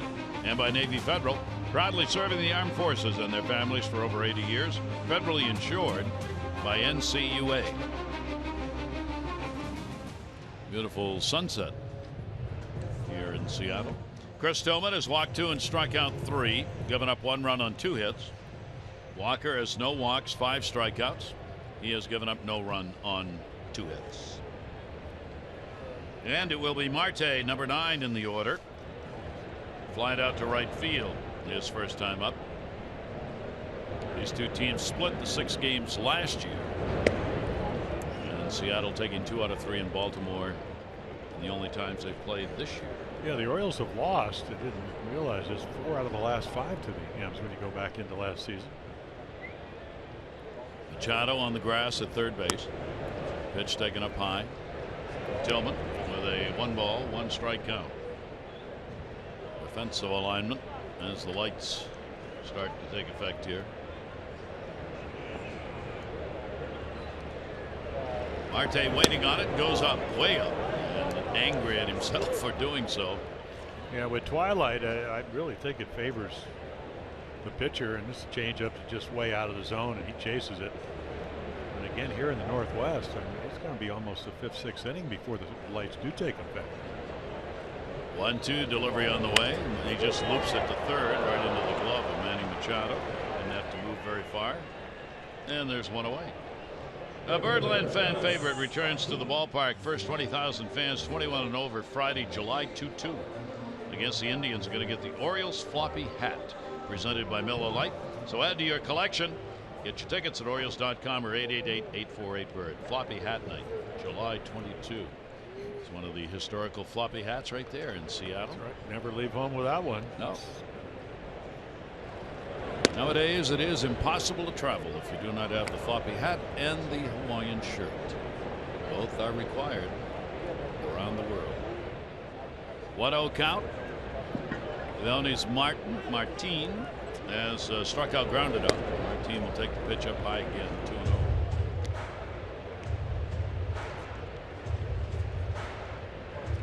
Couple of walks, one scored. They both came in the first inning. Hit batter, 2 singles. Now Seattle's reached base. Machado in at third base. He did show up, but he was taking. And the count of 2-1. Manny does not move an inch. I don't believe you're going to swing.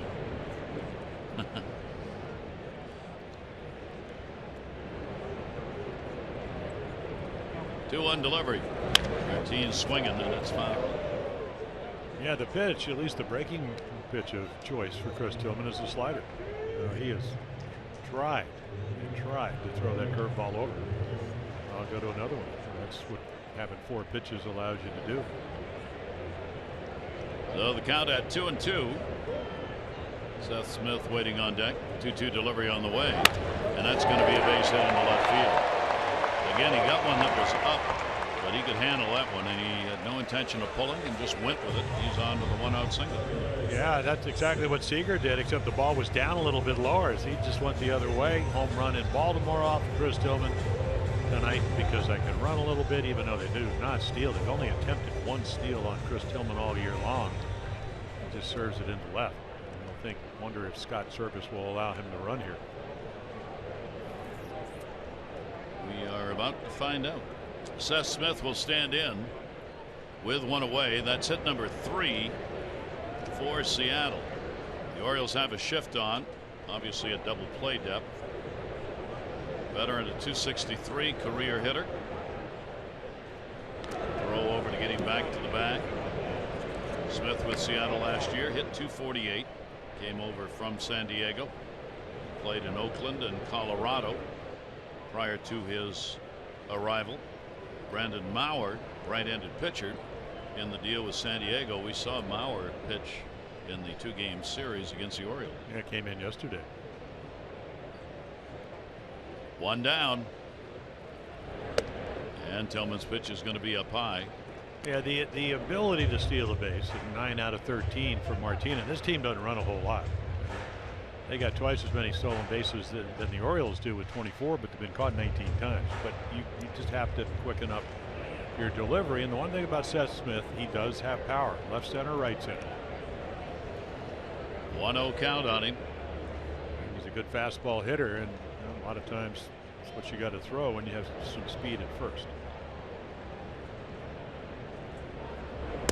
He's got that shift on. If he wants to put the bunt down, he's got a base hit if he can keep it fair. Manny Machado's not going to move. Look at this, 9 of 19, not a good percentage.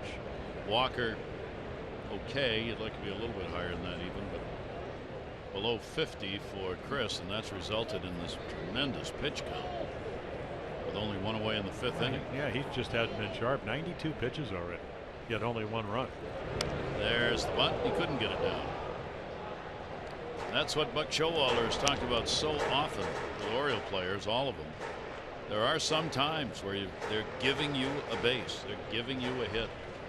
Well, it's not that you want to take it all the time, but you want to be able to when you want to. Well, I think when you look at the numbers that Cano and Cruz have off of Tillman, I'll get on because, as you mentioned, Cano is hitting 400. They know that he's not at the top of the game, even though he's battled this far. And that was not a sacrifice. That was a bunt for a base hit. Yeah. Now it's 2 ball, 1 strike count. He could do it again. Machado's way back, but he doesn't, and they'll be happy he didn't. Way back and goodbye home run from bunt to boomer. Smith delivers the long ball, 2 RBIs and a 3-0 Seattle lead. Yeah, it doesn't hit a lot of home runs, but boy, a lot of times it just kind of depends on not only what pitch you get, but where it is. Home run number 7. And RBIs 28, 29. Going to give him a 3-0 lead. It's going to be a changeup, and it's just down the middle, down and in. So instead of 94, 93, Just goes down and golfs it. So the long ball is the 5th of 7 that he's hit here in this ballpark. And that didn't take long to get out of here. For Chris Tillman, the 14th he has surrendered on the year. 8 of those have been hit by left-handers. And a big blast here in the 5th inning. That ball's going to be a base hit. Robinson Cano was looking for one in the middle and got it. Trumbo over. Cano's on. So he's 1 for 2, a walk and a run scored. Still only 1 down here in the 5th. Yeah, I don't care how much experience you have, Gary. When you're out there and you look up at the scoreboard, you have no runs on your side. Boy, every pitch means so much. I think that's how you sometimes get into the 80, 90 pitch range, and you're only in the 5th, trying to be perfect. Dylan Bundy just beginning to throw in the bullpen. Nelson Cruz coming up. Single by Martin. Smith with a home run. Single by Cano. All coming with 1 away. And Nelson Cruz, who's drawn a walk and been hit by a pitch. Still 3 for 14 with 2 home runs off Tillman. Cano at first base. Pitch up high. Cruz against his former team carries a .358 lifetime batting average against the Orioles. He's had 9 home runs against the O's.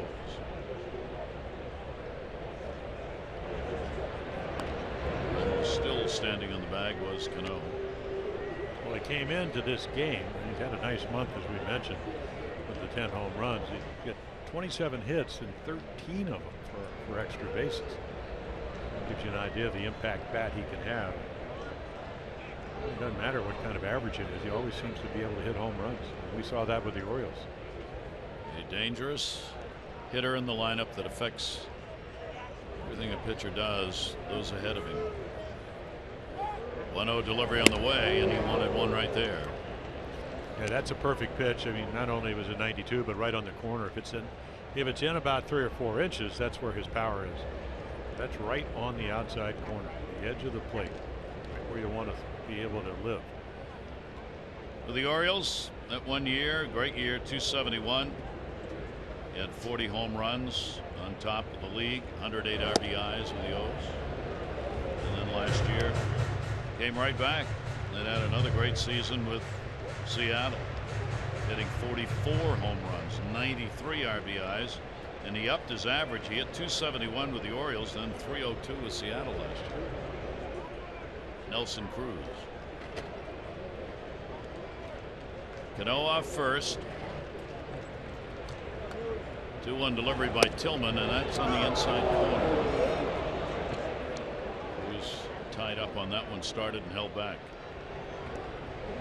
Hitters count, so he's looking for something, maybe get his arms extended, and then like a little bit of a slider that just kind of drops and somehow gets on the edge of the plate. Wieters goes out for a quick word with Tillman. What they want to throw here in this 2-2 pitch. Well, it's been a tough night for, if you're a catcher, you're going, okay, really, what is working? Sometimes it's good fastball, sometimes it's a good slider. You know what, you'd love to be able to throw him a slider down and away and have him hit a double play ball, and you can get into the bench, pitch another inning, hope your team gets you some runs. 2-2 delivery hit in the air to right field. Trumbo's going to go back. Trumbo's at the wall, and it hits off the top of it. It'll rebound away. Cano had held up. He's going to go to third. He'll be held there as they get it in. It is a double for Cruz, just missing the home run, and Cano had to wait and see if that ball was going to be caught, so he's unable to score. Yeah, if you don't get a good read, you're not going to be able to score. So this is Nelson Cruz outside third of the plate. Not a bad pitch until he hits it. And it's slicing away from Trumbo. So again, the ball almost goes out of here. And there's Cano. And then right there, you can see maybe a couple of strides from second. They're going to walk Seager. Adaho Lee on deck. This will load the bases. Seager's had an RBI and a base hit, and he is flied out. This will be the third walk, first intentional, surrendered by Tillman. Another left-hander in Lee will be coming up with the bases loaded.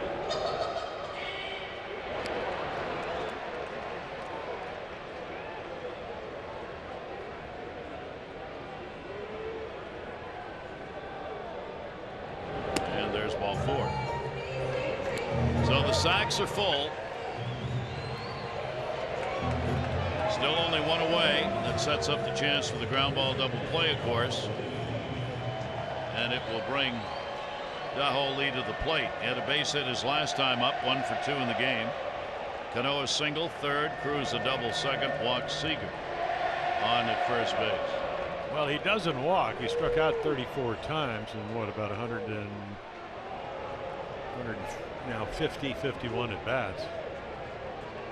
Lee is 3 for 8 with the bases loaded this season.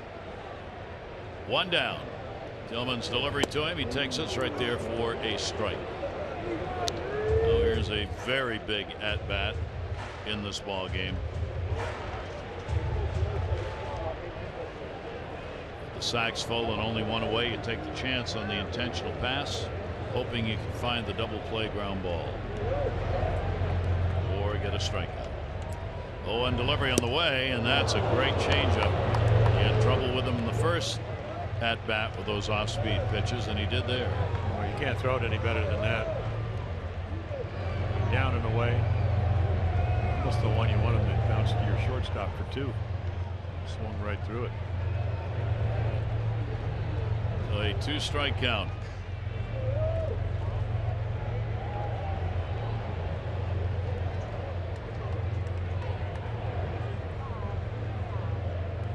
Tillman set the 0-2 delivery. That'll be up high and away.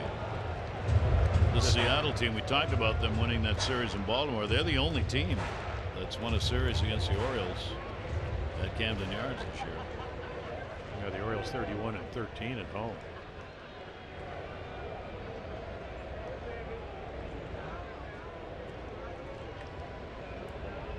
One-two delivery. Protects. Somehow got the bat on it. Fouled it upstairs. Chris Tillman. Obviously, this is going to be it. His inning here with a pitch count up at 108.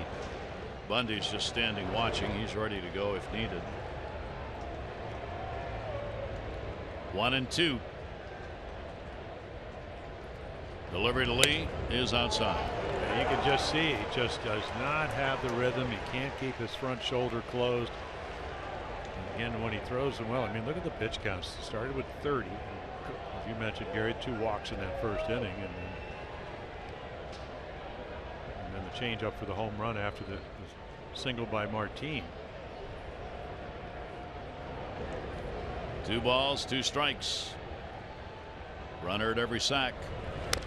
Ground ball fouled off again. This is the same kind of at bat he had in his last at bat. He got behind in the count, then got it up to 2-2, and then fouled off pitches, and then got a base hit. It's going to be the 7th pitch of this at bat coming up. Seattle's had only 1 grand slam they put on the board this season. That belongs to Cano. 2-2 delivery, and another one fought off.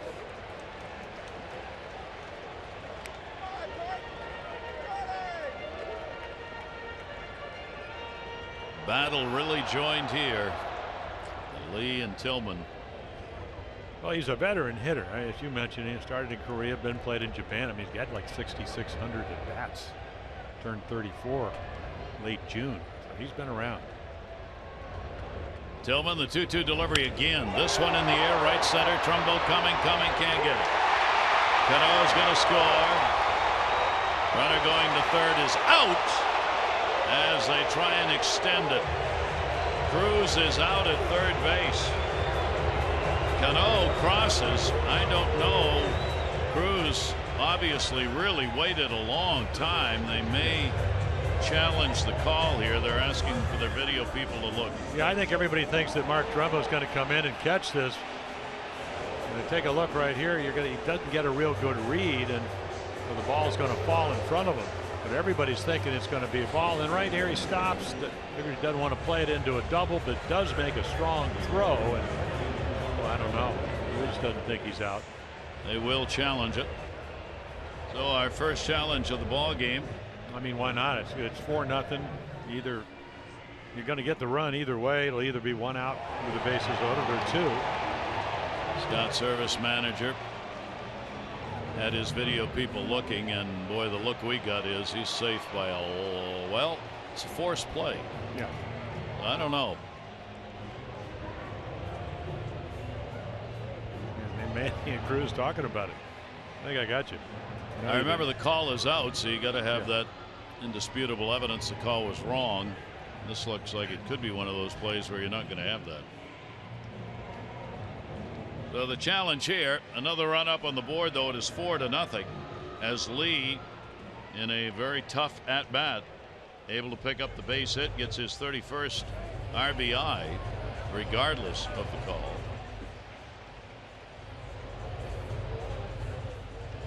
Winters, Mike Winters, the crew chief, on the left. Marty Foster, third base umpire. The crew chief and the umpire who made the call get on the phone to New York. And by rule, they have to show on the big board here the replay. I don't think they're going to be able to overturn this. Yeah, it was so bang bang, and it was the kind of throw that Manny didn't want the ball to go by him. I'm not even sure. That calls him out, so you're right. Nothing definitive to change.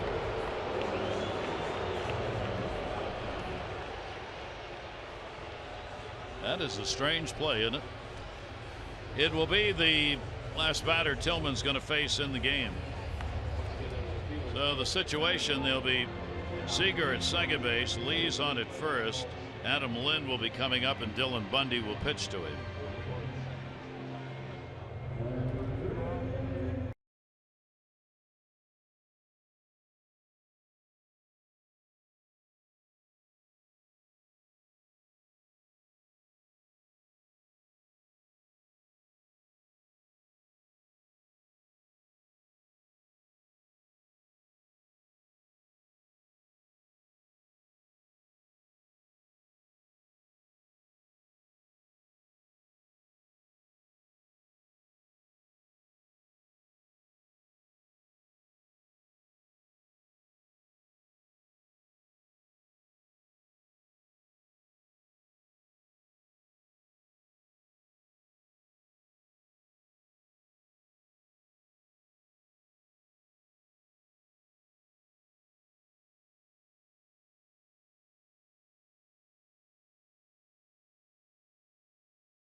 It was a struggle for him.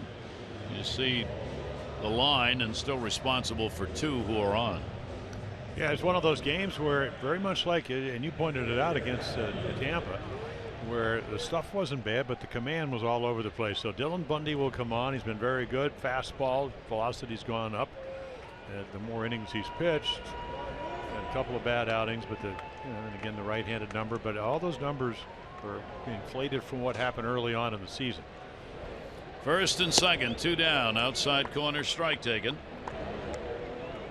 Adam Lind has struck out and flied out.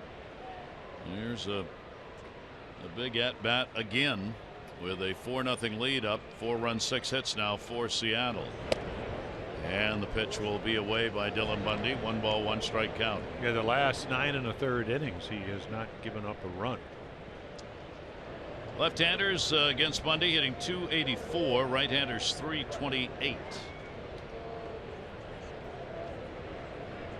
Seager, Lee, the base runners. 1-1 delivery on the way. And again, the Orioles got a real break on that. The Cruz could not get over to third on a base hit. Well, that's a big second out. Well, again, I just think everybody thought the ball was going to be caught, so they were very tentative. And to Mark Crumbo's credit, he just picked it up and threw a strike. He's got an arm. Yeah, he really does. Mark's got an outstanding arm. 1-2 pitch on the way, and that's going to be fouled off.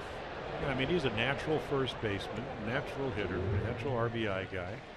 And because of rosters or whatever, he plays right field. Sometimes DHs. But like he said, boy, I try to do the best I can, and he works at it. Yeah, that's all you can ask. He played third base here. 1 ball, 2 strike count. Bundy looking for a big out to get through this 5th inning. It has been a long one. 8 batters have come to the plate. Yeah, you're just, you know, he's been around, even though he's so young at 23, that he says, okay, late on my fastball, what do we really want to throw him here? Came back with a heat at 97, and that's what he was looking for, but he couldn't square it up. Well, he can make some pitches. And I mean, this is a young guy that has matured because he's healthy, and he's always more mature than his age. Terrific windup, 3 pitches. 1-2. And up with the heat and got him. So that'll be the strikeout to end the inning. But another big inning and a 4-0 Seattle lead.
Orioles baseball on MASN is brought to you by PNC Bank for the Achiever in you. Wouldn't you like to sail on Puget Sound? Nolan Reimold on the bench talking to Mark Trumbo. Mark's had a busy night in right field.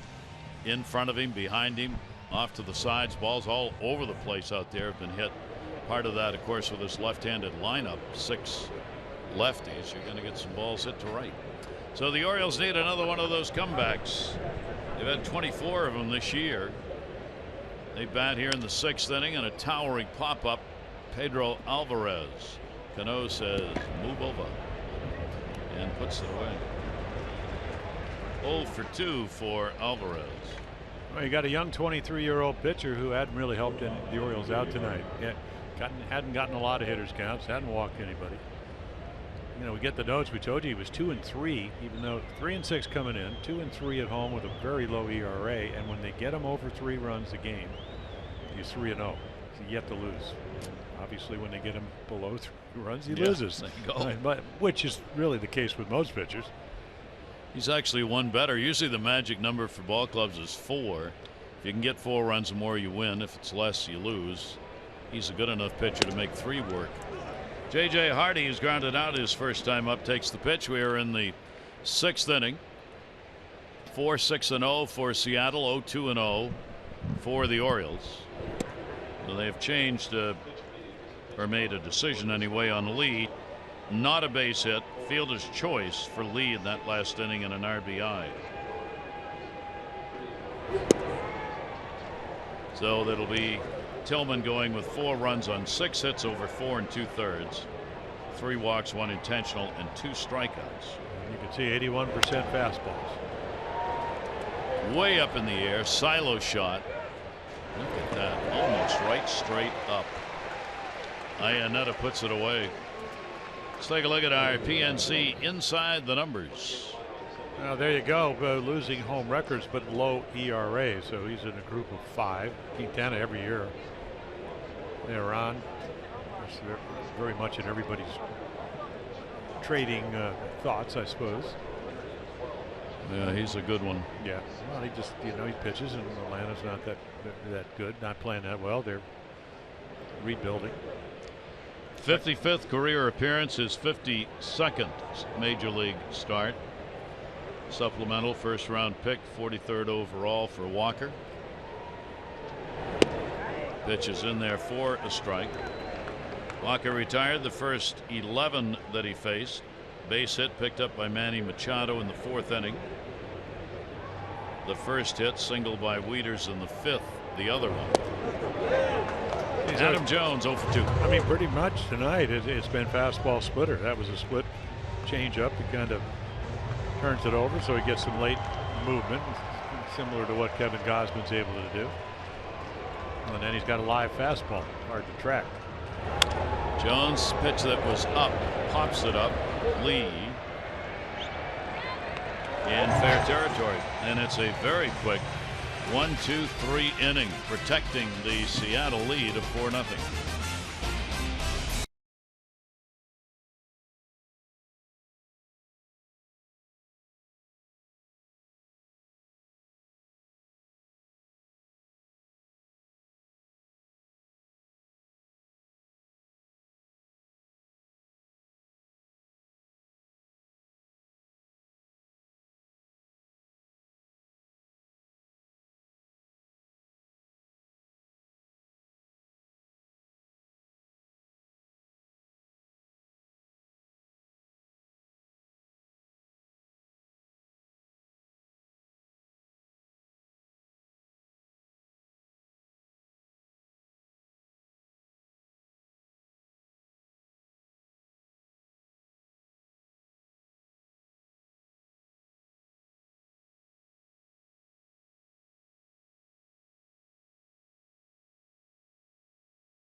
Again tomorrow, game 2 of the 4-game set. Kevin Gausman on the mound against Wade LeBlanc. Our coverage on MASN 2, 9:30 O's Extra, presented by Jeep, followed by game coverage at 10. All the access you need right here on MASN. Yeah, lefty, they just called him up because, again, as you mentioned, all the starting pitching problems, and then Kevin Gausman coming off his first win of the year. The Orioles play here in the bottom of the 6th inning. Dylan Bundy. Iannetta, the only Mariner not to hit in the 5th inning when they got 4 runs on 6 hits after they on 5 hits after they took that hit away from Lee.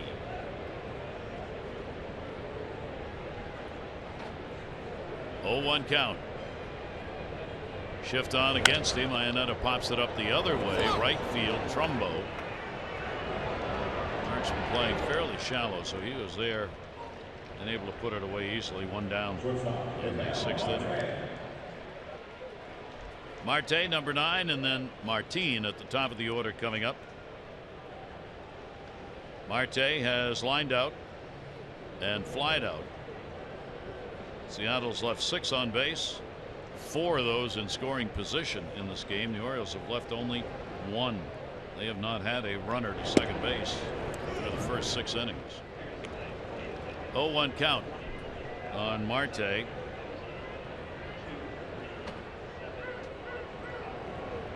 Dylan Bundy is that 97. Well, I mean, you're seeing over the last, what, 4 or 5 appearances just what they thought when they gave him all the money as a first-round draft choice. You know, I've said it before. Art Stewart, the well-renowned, infamous scout, best high school pitchers he's ever seen is Doc Gooden and Dylan Bundy. And then he had the arm injuries. So you're morphing back to what he was when I first saw him in spring training. Now a matter of arm strength, leg strength, getting back to what. Well, I mean, what, 48 innings the last 3 years? Yeah. I mean, but it's been 3 years since the Tommy John. 0-2 delivery on the way, trying to keep that down low and a little too low. And he's got 3 pitches. You know, I was talking to him the other day about, you know, he used to throw a cutter, and he said it was really a slider. And it bothered him in the Arizona Fall League, so he's not considering using that. He doesn't need it. Tipped it, yeah, really. Because he has a real good changeup. All you got to do is figure out when to throw it. 1 ball, 2 strike count. Marte, 293, Seattle last year. 1-2 delivery to him, and he waited on it and off the glove of Chris Davis. Trumbo will come on to get it. He stung it. That'll be a base hit for Marte with 1 away here in the 6th inning. Well, I said when about throwing the changeup. Well, that wasn't a changeup; it was a hanging curveball. But the same thing applies. Guys late on your fastball. If you throw this pitch, now watch it spin too much in the middle of the plate, belt high, and that speeds up the bat. Chris Davis almost flags it down right off the end of his glove. It was ripped. That'll be hit number 7. So this is and could be a running situation. Martin with 9 stolen bases at the plate. Marte with 8. Martin will go after it and foul it back. Leonys Martin, leadoff batter, base hit, run scored. He is 1 for 3 in the ball game.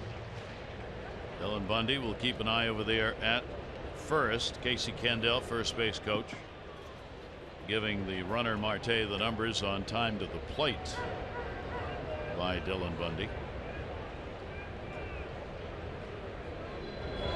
And a swing and a miss. Great pitch. There's the change. Oh, he's got them all. And now because of more arm strength and experience, there it is. Very simple windup. Turns it over a little bit. Great late life. If Marte extends his lead, he hasn't. Not running. Ground ball to first. Chris Davis, big hop. Goes for 1, and that will be it. Ball not hit hard enough. So Martin will reach on the fielder's choice. They get Marte, and there are 2 down. Yeah, nice pitch, nice changeup. He rolls over, and then, boy, there's such a pace to good defensive players. They know who's running, they know if they have time, and then he makes a perfect throw to get the lead runner. Because you're still very much in this game. I mean, the Orioles, we've been talking about it coming into today, averaging almost 7 runs a game for the month of June. Not been able to put a run up yet. Long time to go. Seth Smith, home run, 5th inning, his 7th 2 RBI homer after he had threatened to bunt a couple of times. He's 1 for 3 in a ball game. And the pitch will be taken down low for a ball. Smith against the Orioles, career .224 average, his 4th career home run that he's had against Oriole pitching. Jonathan Scope way out in right field, with Smith not being a particularly speedy runner, and there being 2 down. 1-0 pitch to him. That's going to be in the inside corner.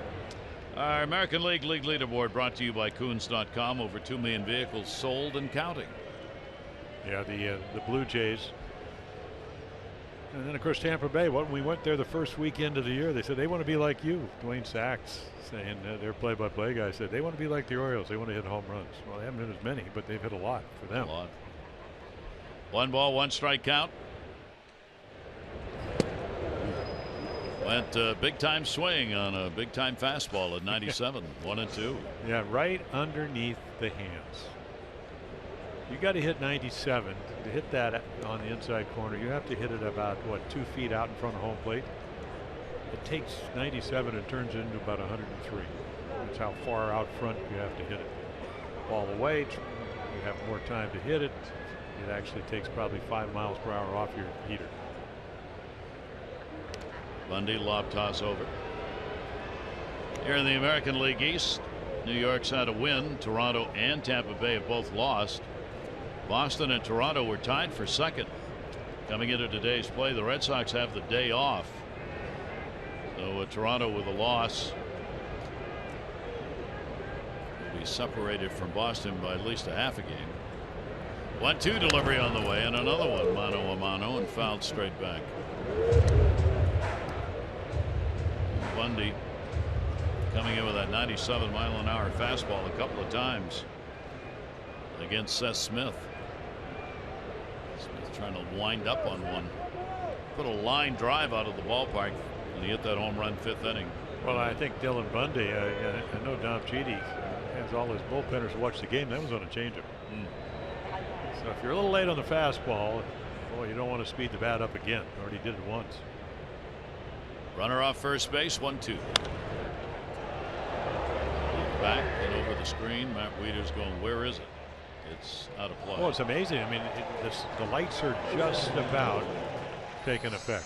And it's 10 after 9 out here. Matt has had real problems trying to find pop-ups. And there's one of the reasons why. You turn around and look into that. Probably not going to see it right away. 1-2. Caleb Joseph, as we said, back, so he's the backup catcher. 1-2 pitch on the way, and a swing and a miss at 89. So he gets him on the strikeout. No runs a hit. Runner left on base. Our Honda do-ups when we come back. Him, Machado, and Davis.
Highlights, Taijuan Walker trying to derail the Orioles offense.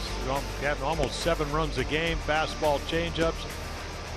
And again, first hit was a Manny Machado base hit. So there's Jones scoped down on the good split-fingered fastball, trying to win for the 4th time after missing 11 days with a foot problem. So those are your Geico highlights. 15 minutes could save you 15% or more on car insurance. Visit geico.com for a free rate quote.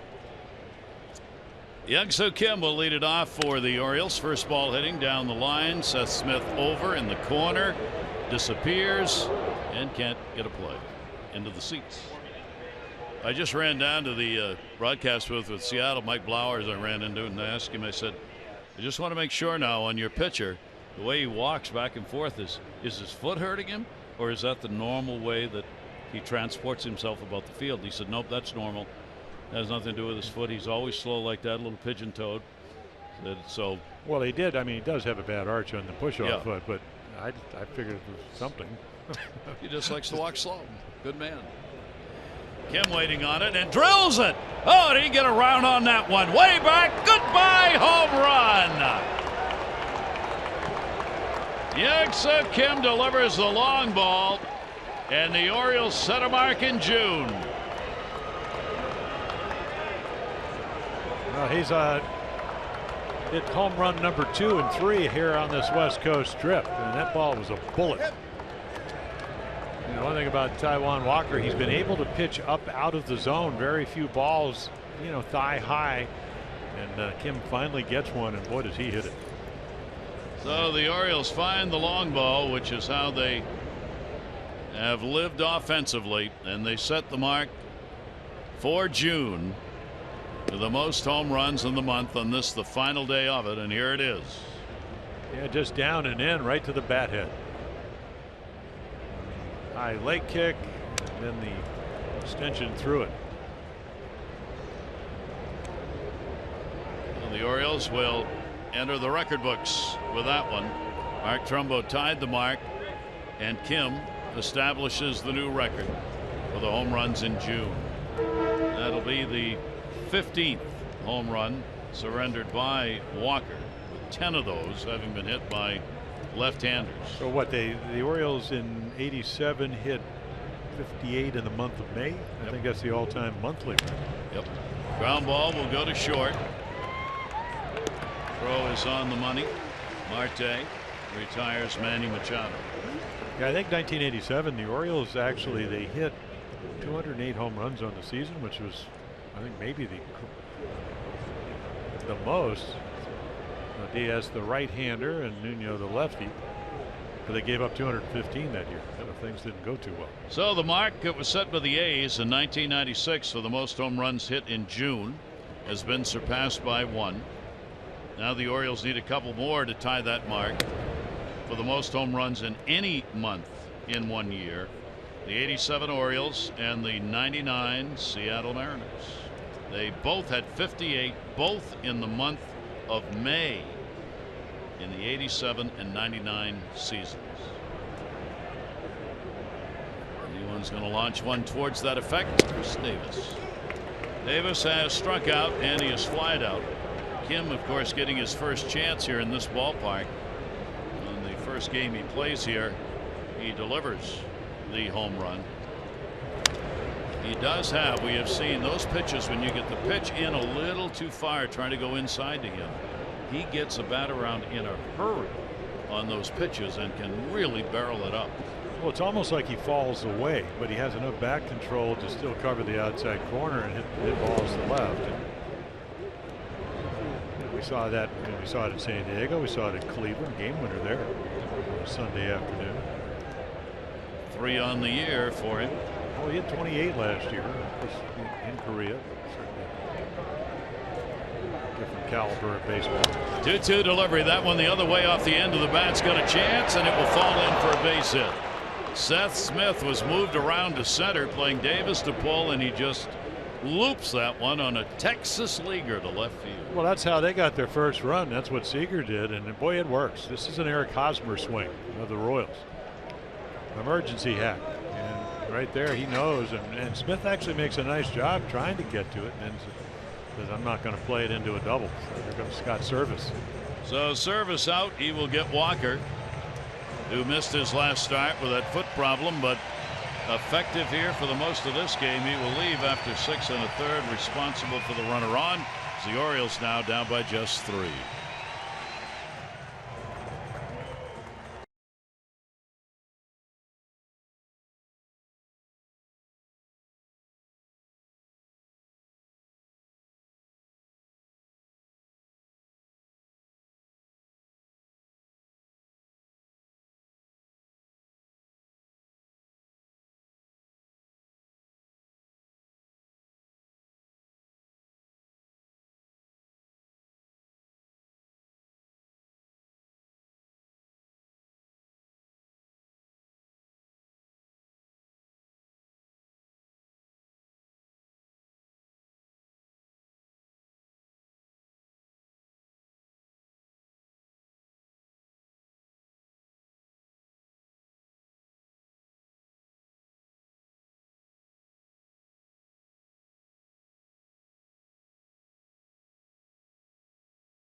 A lot of fastballs, only the home run to Kim, a lot of strikes. I mean, look at that, 84 pitches, 57 strikes. He is responsible for the runner at first.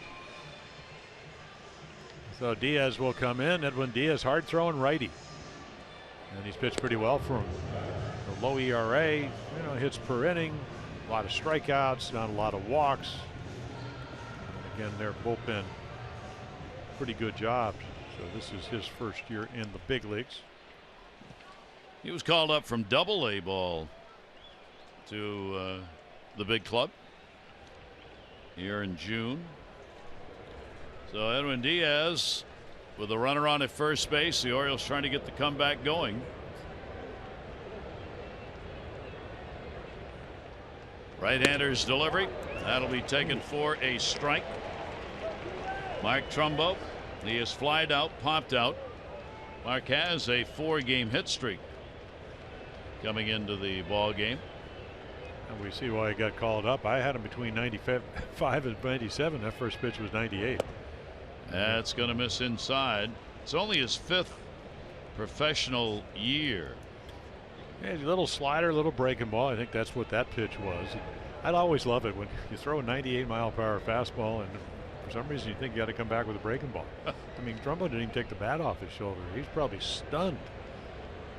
1 ball, 1 strike delivery to him, and there's a breaking ball. Well, there's a good one too. 98 at the letters, and then the hard slider. Diaz has always been a starting pitcher. In fact, he's been the Seattle Mariners starting pitcher of the year 2 straight years in their organization.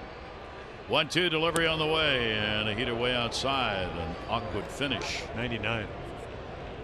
Yeah, he really, he just rotated.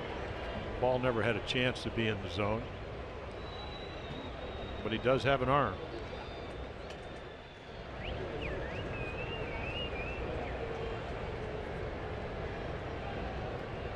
Two ball, 2 strike delivery on the way, and a breaking ball got him. A runner on at first, no tag needed. Trumbo goes down swinging, and there are 2 down. Yeah, the great thing about a slider when you have this kind of arm, you can throw in the upper 90s, is if you make it go down, if it has tilt, hard to pick up. And I imagine the spin is not very discernible. As you would imagine, he has always been a strikeout pitcher.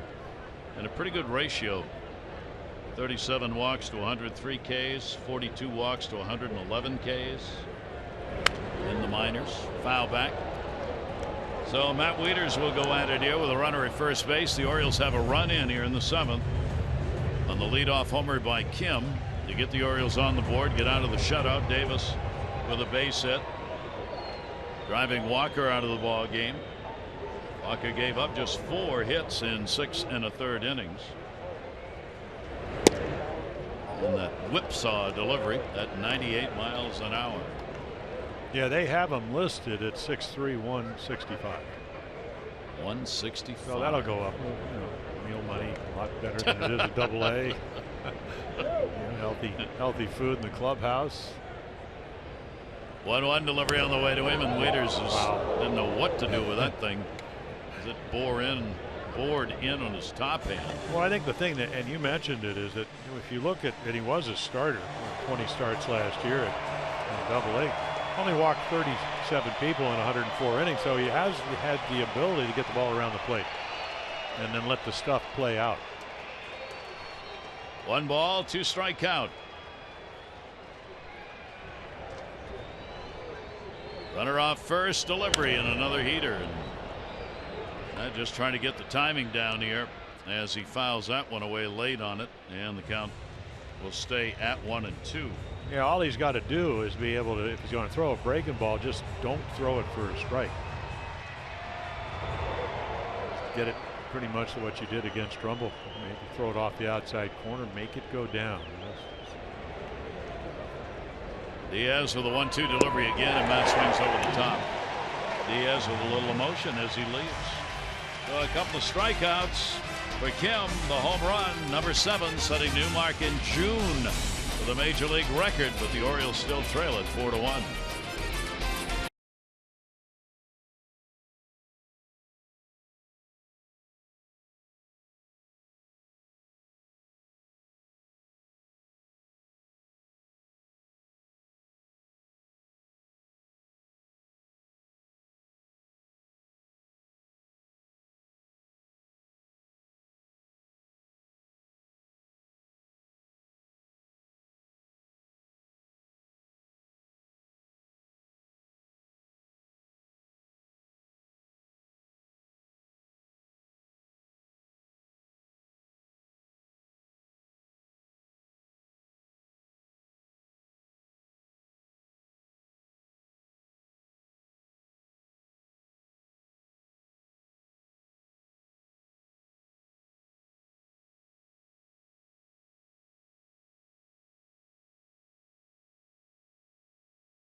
Look on this date in history, June 30, Cal. He hit the grand slam, second of the season. Mike Mussina won his 100th, and the Indians became the first team with 3 straight home runs in the same inning.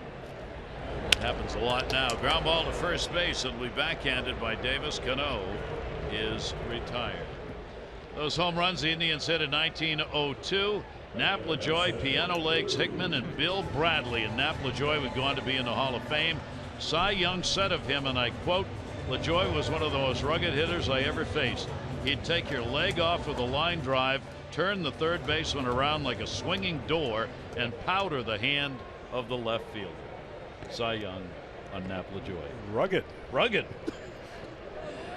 Knapp, LaJoie was some kind of player and one of those tough guys. I mean, he 3,200, 41 hits? That's a lot of hits. one down here. Here's Nelson Cruz, Bundy's breaking ball. How about that one? Well, how about the changeup? He got Cano to roll over. Wow. I mean, I mean, the big thing now, I mean, because he pitches every 4th day. He's kind of like in his rotation. But the last, as like I mentioned, the last 9 1/3 innings, they haven't scored a run off. And he's got 3+ pitches. Cruz has had a double, hit by a pitch and a walk. He'll take that ball to center field. Adam Jones will be driven back. Warning track at the wall. Can't get it. Hits right on the base of it. Never rebounded. Into second base. Gonna go for 3. Here's the relay throw. Not in time. Nelson Cruz became his own base coach, and he gets a triple. Well, now, didn't that ball kind of go underneath the fence like it did in San Diego? I guess maybe they don't have the same ground rule here. But I thought he got jammed, and he almost hit it out of the ballpark. So Adam can't quite get it. See, I mean, then I guess it comes out where he can't find it. There it is. Yeah, that's maybe the ground rule is different. Yeah, it was stuck under there. Yeah, because they put their hands up, and it was called a double in San Diego. But how often does Nelson Cruz hit a triple? Once. Once a year? Once a year. So Cruz is on. That's his first triple of the season. The intentional pass again will be given to Seager, so the Orioles really paying attention to Kyle Seager. This is the second intentional pass that he's had in the game. Again, it's to set up the potential double play. Bundy's delivery outside. The Orioles do not want to give that run back here in the bottom half of the 7th inning. Waiting on deck again will be Lee. Lee got an RBI the last time the Orioles did this. Came on a fielder's choice, but he did have what would have been a hit. But Cruz, trying to go from second to third, got thrown out, forced out. Yeah, he didn't get a hit. Boy, what a 9-pitch at bat. And eventually flared one into right. Trumbo couldn't get to it. Did make a great throw to third. They got the force out, but they scored the 4th run. So first and third, the Orioles are going to play for the double play way back at short and second. Seattle 1 for 6 with runners in scoring position tonight. And the pitch will be outside by Lee. Lee and then Lindu up here in the 7th inning. The Orioles getting on the board in the 7th on that home run. And now Seattle threatening to get that run right back. 1-0 count. Bundy's delivery will catch the inside corner. Lee didn't think so. There is Joaquin Benoit.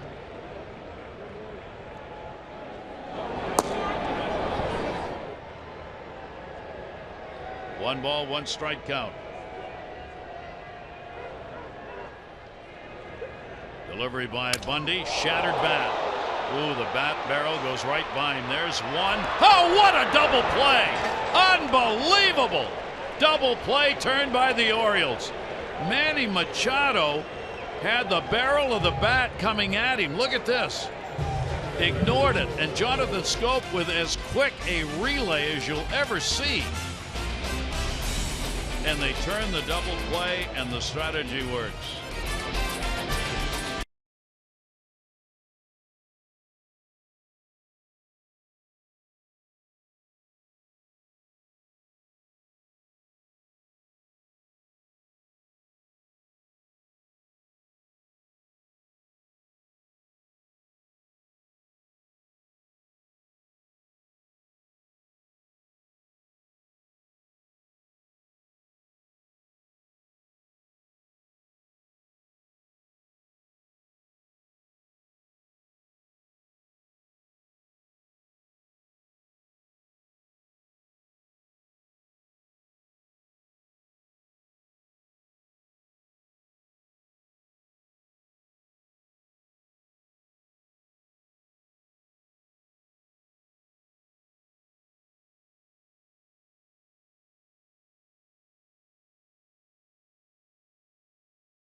away a very late challenge, which has been upheld. Now, they had lost their challenge, so this is a crew chief review, because Scott Service came out and he asked Mike Winters to review the play at second base.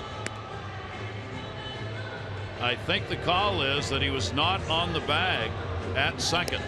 The out is recorded at first. A run will score. Jonathan Schoop, they said, was not on the bag.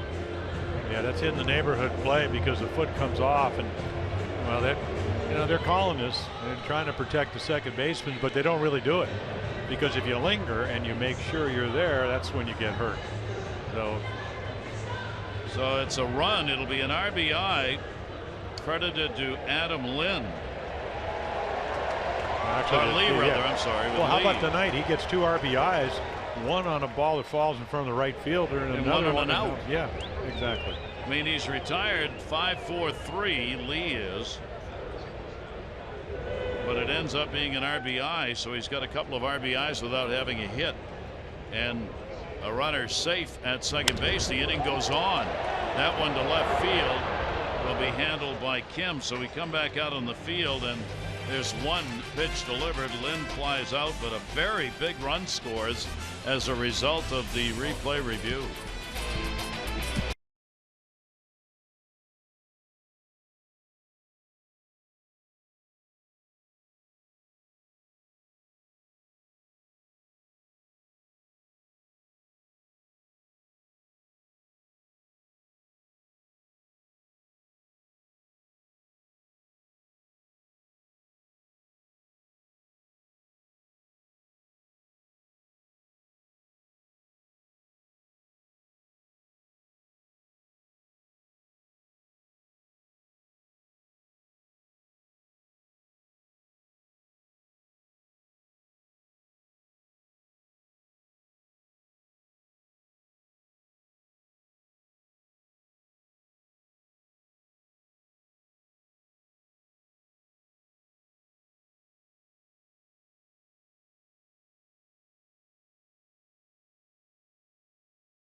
On that crew chief review, it is a 5-1 ball game as Cruz came in from third base after hitting that triple. And here is Joaquin Benoit. Yeah, 38-year-old right-hander, still's got a real good fastball. One of those terrific change-ups. So the veteran will come out of the bullpen. Apparently Diaz was throwing too hard. They're going to go to one of their setup guys. Again, great numbers. He did and was bothered by some shoulder problems. So he had to go on the DL early on, but he's been around. He's been effective. He's given up some runs of late. 4 runs last 6 and third innings that he has pitched. So Joaquin Benoit will come on after Diaz, the youngster, came on and got 2 strikeouts to end that 7th inning. Both batters that he faced retired with a K. Here is Jonathan Schoop. 0 for 2 in the ball game, so his 11-game hit streak may be on the line with this at bat here in the 8th. Schoop has grounded out, strikeout. Alvarez and then Hardy are due up against Benoit. And he'll go the other way with it and foul it off. That's amazing. With all the mileage, he can still get it up there. Mid-90s, that pitch at 94. And what makes it even more effective is that he's got a great changeup to go with it. Used to be pretty much fastball changeup. We've already seen him throw a breaking ball, so he's throwing more of those as he gets a little bit older. Jonathan Schoop facing him for the first time, and that will be fouled away. So the Orioles needing base runners again. 5-8-0 for Seattle. 1-4-1 for the Orioles. Showalter's Ball Club, a 7-game win streak. Third time they have tried to put up an 8-game win streak. Obviously, having lost that game 8 the last 2 chances they had. 1-2 pitch by Benoit down to third. That's going to be a foul ball as well. Orioles have been held to just 4 hits in the game. The only base runner to reach second base was Kim when he was heading home with a long ball. There he is, the homer, the third, leading off the 7th inning. 1 ball, 2 strike count. That ball will go down the line out in front of it, and that will be foul. Joaquin Benoit, this is the 37th game he has pitched against the Orioles. He has a 5-2 record. 3 of those 36 were as a starter. He's only had 2 for 5 in save opportunities against the Orioles, even though the O's have hit just 183 against him. But a 5-2 record against. He's kind of always been a setup guy. One year with Detroit, he had 24 saves. There's the changeup, first time he's thrown it. And last 2 years in San Diego, but we saw him early on when he started with Texas.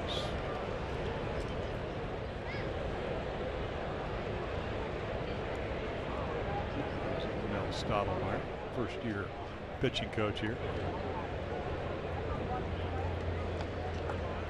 2 ball, 2 strike count.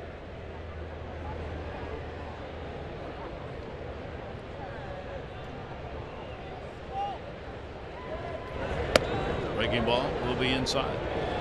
Well, the start by Walker will help, hopefully for Seattle, will settle things down. Their starters in June had an ERA of over 5.17.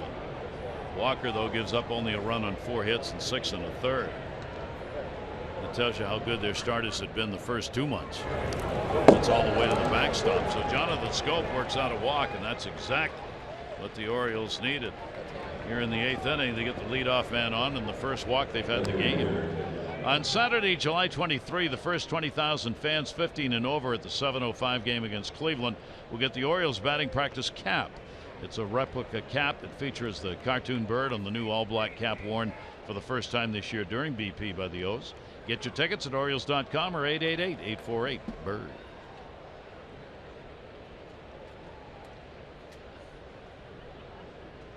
They have seen the Orioles come back in ball games like this late. See if they can do it here. Alvarez goes after a pitch tailing away. Alvarez 0 for 2 career against Benoit. Trying to straighten out the scoring in that 7th inning by the Orioles. Cruz was credited with a double, and they charged Adam Jones with an error on the throw-in. I don't understand what the error was. How can you do that? I don't know.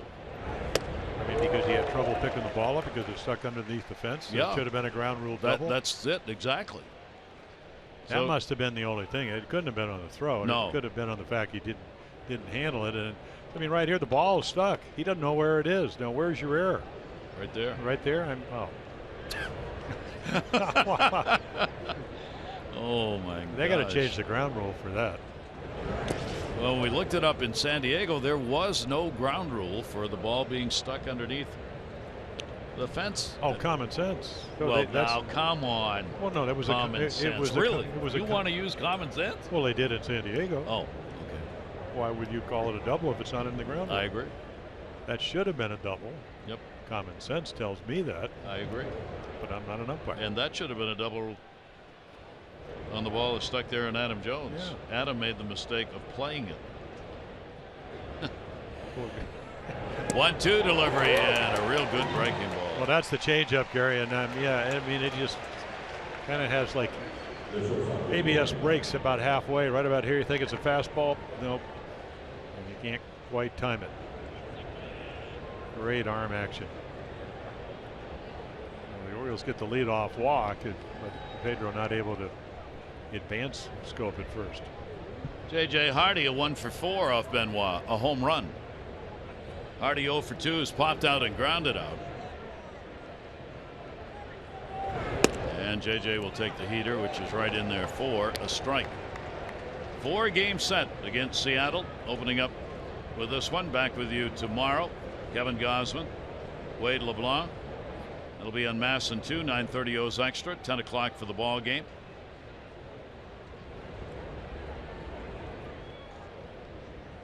Benoit look over, and the 0-1 delivery is way up high.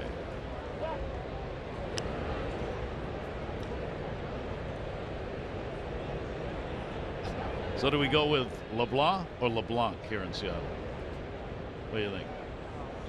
LeBlanc? From my French pronunciations back in Maine, LeBlanc. 1-1 delivery on the way, and the pitch is outside 2-1. It's now what, quarter to one? It's quarter to one. Set him up, Joe. You can call him anything you want. Call him anything. You can call me. Remember that comedian's routine? You can call me Johnson. Of course. 2 ball, You're 1 old. strike count, 1 away.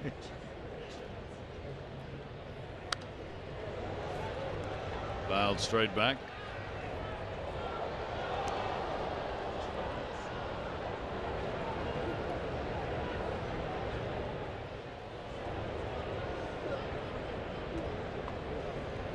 Two balls and 2 strikes on JJ Hardy.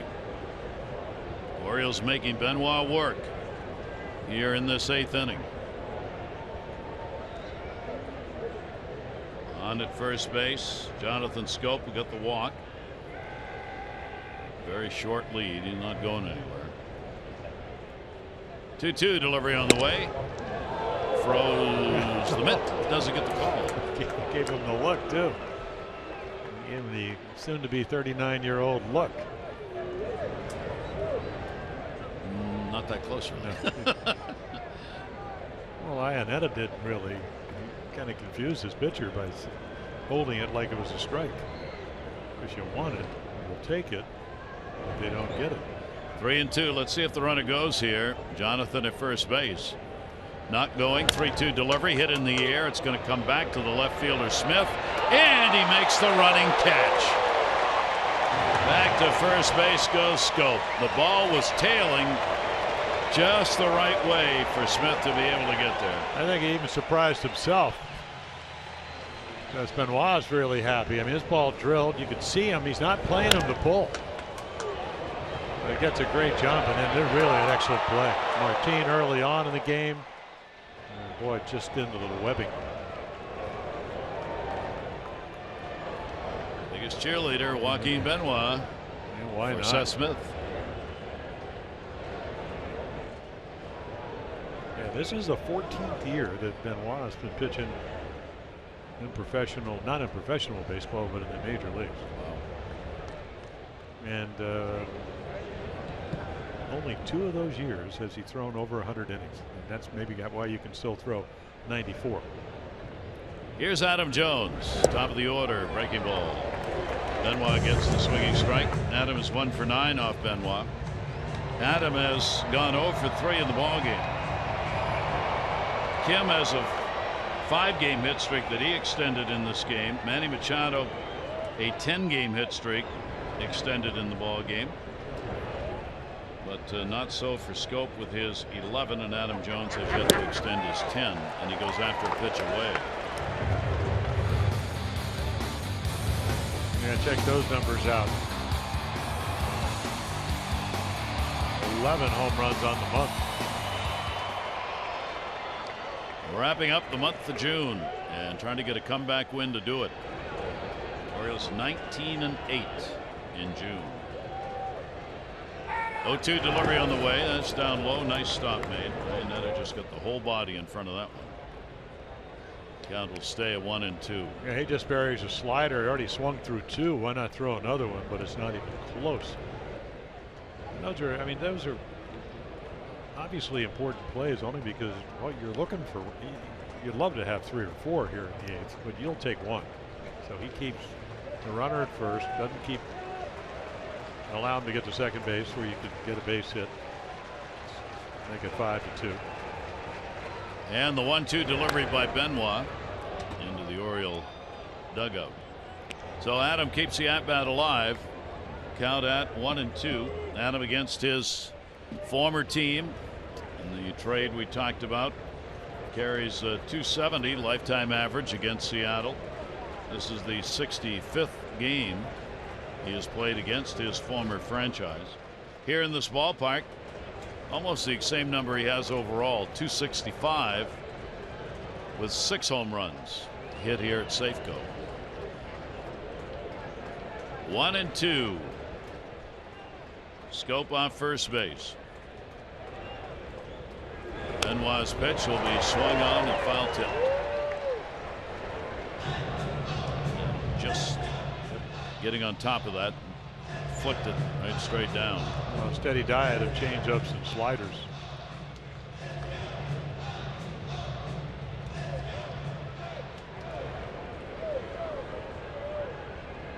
Mariners pitching staff doing what most other teams this month have not been able to do. Yeah, I think it's the fact that they are the 3rd best pitching staff even with the injuries, but it's also harder to hit home runs here. Bigger park, especially if you hit it to center. 1-2 delivery on the way, and Adam will get a base hit into left field. Had to go up the ladder on it, but he got it. So Adam's got an 11-game hit streak, and the Orioles get ever closer to getting that potential tying run to the plate here in the 8th inning. Yeah, just a high fastball. So again, changeups and sliders, and eventually get something to hit. And so Benoit coming on here in the inning will have a visit from his pitching coach and former major league pitcher. yeah, they have action in their bullpen, so this is kind of a Cishek in the bullpen. Yeah, he's the closer. Took a flyer on him a couple of years ago. 39, 36 saves with Miami last year, one of those off years. They signed him as a free agent, and he's done a nice job for him. Back end of the bullpen. So here is Kim, 2 strikeouts and his 3rd home run, setting the mark for June. New mark of 56 home runs in the month of June, now a record. 2 on. Here's a big at bat. The pitch will be taken up high for a ball. Orioles again looking for these late inning runs, and they've done well picking them up with 2 down. Well, you like to get him here. Cishek, a sinker baller, because Benoit, leadoff walk, a rocket up into the gap that Smith ran down. So obviously not at the top of his game. Right-hander's 1-0 delivery to Kim. That's going to be a base hit into left field. Jump made by Jonathan Schoop. He will come around to score. Jones will stop at second, and Kim comes through again. So he is 2 for 4, 2 RBIs, and the Orioles make it a 5-2 game on the 2-out single. Yeah, he's really tough on pitchers because he hits the ball where it's pitched. You can see the 2-seam grip. Trying to throw a fastball away, and it's on the corner. He just serves it into left. This time Smith can't catch it. So now you got the tie and run come to the plate with a guy that can tie the game up with 1 swing. So the Orioles make it 5-2, and that's going to be it for Joaquin Benoit. This is not what Scott Servais wanted to do here in the 8th inning. There are 2 down, so he's only asking his closer to get 4 outs, but he was hoping obviously Benoit would get through an inning, but he can't. So the Orioles with a chance here. They got the potential tying run at the plate in Manny Machado.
Copyrighted telecast presented by authority of the Orioles may not be reproduced or retransmitted in any form, and the accounts and descriptions of this game may not be disseminated without the express written consent of the Orioles.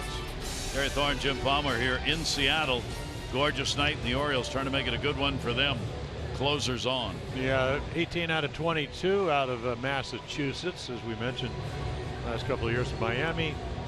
And they took him out of the closer roles when he struggled last year. 39 saves back in 2014, 34 the year before. Sinker slider. Throws the sinker about 70% of the time. You could see very effective because of the sink and the arm angle against right-handers. That's nice. Can't be any better than that. We've yet to allow an inherited runner. So the Orioles with runners on at first and second base. Jones at second, a single. Kim an RBI base hit at first. And Manny Machado up. There are two down. Machado's had a base hit. He is 1 for 3. Represents the potential tying run in this ball game. Orioles trailed 4-0, 4-1, 5-1, and now 5-2. Yeah, Manny can pretty much hit any pitch that you throw, and of course, seems like the power comes from balls up in the zone. And he's going to try to pitch at the bottom of the zone. 1-0 count. That ball's going to go to right. That's going to fall in for a base hit. Cruz up with it. Jones comes around. He will score. Throw to third. No play anywhere. Base hit and an RBI for Manny Machado. And the Orioles have their second 2-out RBI here in the 8th inning, bringing home Jones, who had singled, and they make it 5-3. Yeah, the Orioles have done such a great job of looking for pitches. You miss with a breaking ball. Here comes the sinker. Manny can hit the ball to right with the best of them. And the Cruz, it's almost like he wants to throw out Kim at second, but the throw's a little bit high, and they can't make the tag. Where the Orioles making it interesting after silent. Well, so much of this game. We got last year's home run champ at the plate now, with a chance to put you up a run.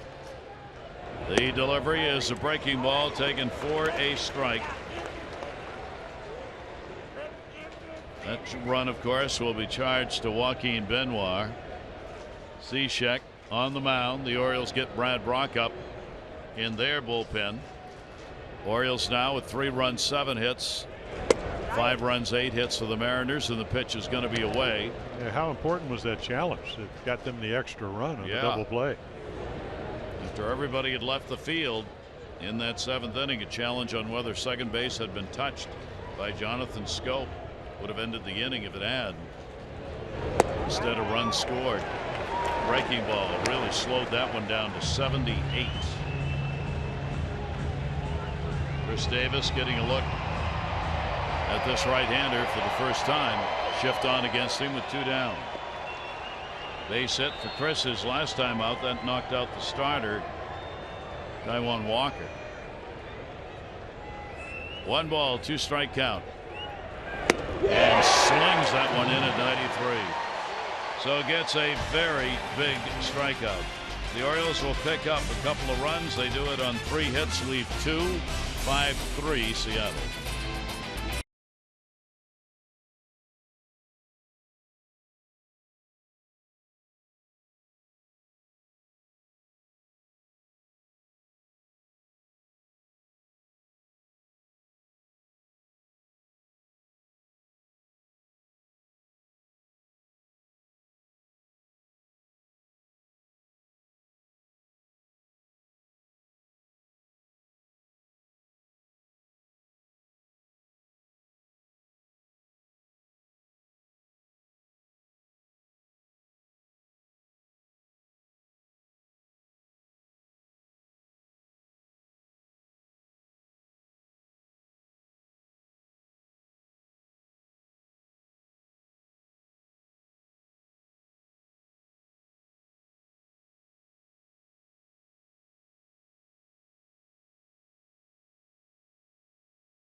Cross Blue Shield contributes $50 supporting Be More for healthy babies. Orioles have 237 walks, $11,850. Care First Blue Cross Blue Shield encourages each of us to take that first step towards a healthier and more active lifestyle. Zach Britton up in the bullpen. The Orioles, Showalter needs to get him into a game. He hasn't pitched for a while, going back to the Tampa series. Dylan Bundy will stay on to start this bottom half of the 8th inning. And Iannetta will start it up with a base hit into left field. So Chris Iannetta going after the first pitch is 1 for 4 in the game. Leadoff single here in the 8th. Yeah, he says thanks very much for this hanging curveball. Really, I mean, again, it's almost like a check swing. It's like playing Pepper, and he just kind of pings it into the outfield. Actually, almost pushed his bat back. The swing was so soft. So Iannetta on, Marte up. Manny Machado's almost in the batter's box with him. He does square, and he drops a beauty. Bundy will go to first base and record the out. Sacrifice. Davis getting back to cover first. Yeah, he probably, if he comes up and fires, he probably has a chance. But you can see the secondary lead by Iannetta. But again, then Marte can run. So nice bunt. I mean, just a sacrifice, and then the quick throw to get him. Smoldering. So Buck Showalter's on his way out. That will be it for Dylan Bundy. Zach Britton, the left-hander, will come on to face the left-hander Martin at the top of the order as Seattle tries to add a run here in the 8th.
Zach Britton will come on and pitch since the 25th in the Tampa Bay series. So they want to keep the game where it is. Buck Showalter talked about, the Orioles skipper talked about before the game, if you needed him for maybe 4 or 5 outs, certainly with the rest he could do it.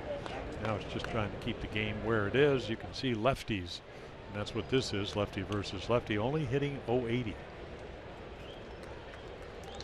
So Zach Britton has a runner. Down at second base, Iannetta one away. Martina base hit, 1 for 4 in the ball game, and he'll go after the first pitch on the sink and miss it. Martina is a 1 for 2 off Zach. Zach this season only 1 out of the game pitched against these M's, an inning and 2/3, no runs, 1 hit. 0-1 delivery on the way, taken. It's going to be down low. So the Orioles going to keep it right here at 5-3. That's a potential big run out there at second base. And Martin actually hits lefties better than righties by about 30 points for the 11 home runs. Orioles outfield moves in a couple of steps left and center. 1-1 pitch on the way, and a 1-2 count. Yeah, 98. A lot of fast guns in baseball now. Zach's got a good arm. It's funny. He's gained 3 miles per hour this year. How about that? Will that sink? Oof. Here's the 1-2 delivery on the way, and that'll be down low as well. Evens the count up. Gutierrez has come out to pinch hit for Smith if he gets the opportunity in the number 2 spot in the lineup.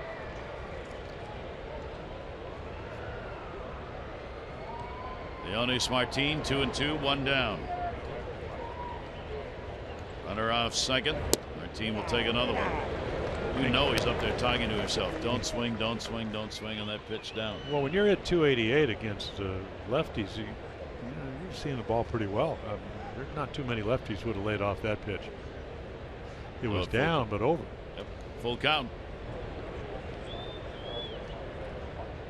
3-2 delivery. And he couldn't lay off that one. So the strikeout recorded, and there are 2 away. Orioles struck out only 6 times in the ballgame. Yeah, 98 mile per hour sinker, and it swings right over. Franklin Gutierrez will come on and pinch hit. Boy, he'd been red hot. 11 for his last 30. Good night for Seth Smith. A home run, 2 RBIs, 5th inning, as he ended up going 1 for 4. So now with 2 down, it's Seattle that'll seek out the 2-out RBI. Gutierrez with 4 home runs in his last 10 games. He's a 301 hitter off left-handers, and the pitch taken away for a ball. His problem, 158 off righties. Franklin Gutierrez, a 1-0 count. We're in the bottom of the 8th inning. The Orioles got 2 in the top half of this inning to come within 2, and they're trying to take it that way into the 9th inning. Iannetta off second base, a 1-0 delivery. Swung right through it at 98. Well, again, I know it's only batting practice, so I looked at the notes yesterday, so I'm watching him hit today, and he's hitting them over the scoreboard into the upper deck here about 3 times. And again, I know it's only BP, but that is a long, long way. Britton will try and keep it in the yard. 1-1 delivery to him way outside. He's only faced Zach twice, 1 for 2 in at-bats against the Oriole closer. And then you got Cano waiting on deck, who's 6 for 15 lifetime. Of course, those could be years ago numbers, because Zach used to be a starter. And Cano used to play in the American League East with the Yankees.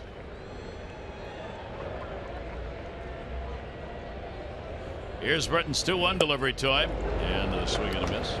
2 balls, 2 strikes to Gutierrez. Another fastball count, and you think the ball is going to stay up. This one at 99, and the ball just sinks.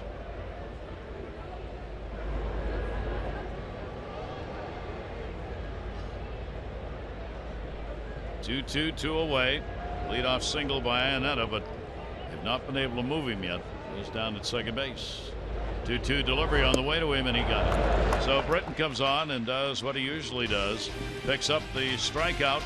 Runner left on. We go to the 9th inning. Trumbo will lead it off.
affairs, nothing to hide. So the Orioles get one more chance at it as night settles in. The ferry heads out. A 5-3 ball game. Gutierrez will stay in the ball game in left field for Smith. The Orioles will work against the closer. Came on to end that 8th inning. And Cishek will try and pick up a save, an extended one, if you will, as it'll be Trumbo Wieters and Jonathan Schoop due up for the O's. Yeah, for Steve Cishek, after he struggled with the Marlins after saving 15, 34, 39 games, he actually went to the Cardinals and kind of got back on track and then became a free agent and ended up the closer here in Seattle. So here is Mike Trumbo to lead it off for the Orioles. They not allowing that run in the bottom of the 8th inning. Just need to get one on to again get that potential tying run to the plate. They had it there in the 8th inning. Trumbo's going to do it. Base hit the other way. The infield was shifted. Cano was over behind second base, and Trumbo put it right through that hole. And the Orioles have the leadoff man on in the 9th inning. Yeah, rocket to right. I mean, there's your infield defense, and we see Manny, any fastball that the Orioles have gotten, and of course there's only been about 3 hitters. Anything up in the zone, they're all over. Trumbo now 3 for 5 against Cishek in his career. He's had more at bats than anyone else against him. Here's Matt Wieters, a base hit, 1 for 3. Wieters and a golf that one. Visit MASNsports.com/CareFirst. Vote for tonight's Care First Fearless Player of the Game. Live fearless with a name trusted for over 75 years. Care First, Blue Cross Blue Shield. Kim picked up a couple of big RBIs. Home run 7th inning, RBI in the 8th. As the Orioles going to make the big comeback now in the 9th inning. Cishek's pitch outside. Wieters to be followed by Jonathan Schoop. The Orioles 7-game win streak on the line here in the 9th inning. Trying to win their 20th in the month of June. That was a home run. 1 and 2. Yeah, got it up a little bit, and Matt's thinking, well, 2 last weekend against the Rays. Matt has a .298 lifetime average against Seattle, one of the better averages against any ball club he's faced. 1-2 pitch on the way with a shift on, and it'll just miss outside. Cishek drawing back again, 79 on that one. A good finish to this ball game that was dominated by the starter Walker through the first 5+ innings, and Cishek will miss with that one. So a 3-ball 2-strike count on Matt Wieters. He's thrown 5 home runs this year. I thought he'd be more of a ground ball pitcher coming into this game. 40 on the ground, 29 in the air. Wieters with a cut, another home run cut is gone. Yeah, pretty good pitch to hit. It was 92, but it was in the middle of the plate, and he swings through it. See where the target is, but he pulls it across the middle of the plate. That can't track it. So 1 away.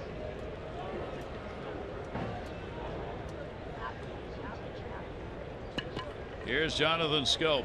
He is 0 for 2, a walk and a run scored. He started out that 8th inning for the Orioles with a walk. That one down the line. That's fouled, and not by that much. That's what the Orioles are looking for right now to get this ball game tied up.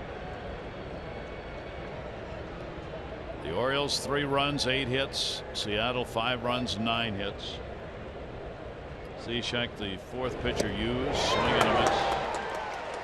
Benoit charged with 2 runs, 2 hits, 2/3 of an inning.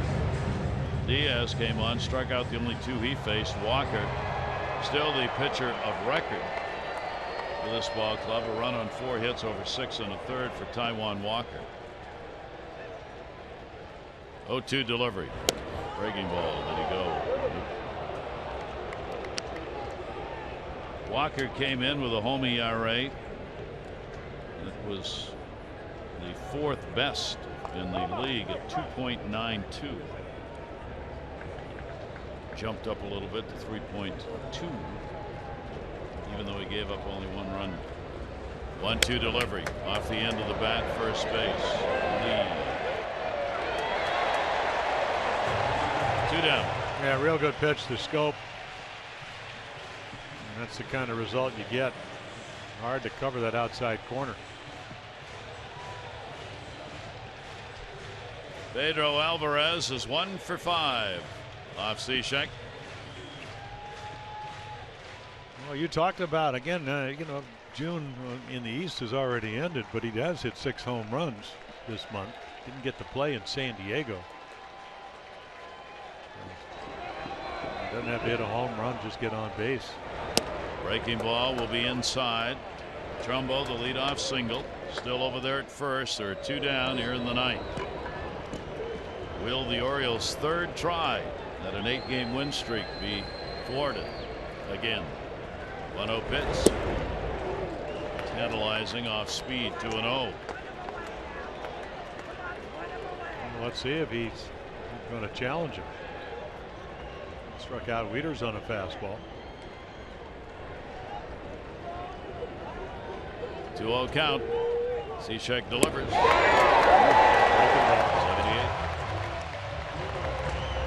You know, we know Pedro Alvarez, good fastball hitter in the strike zone, so he throws something other than that.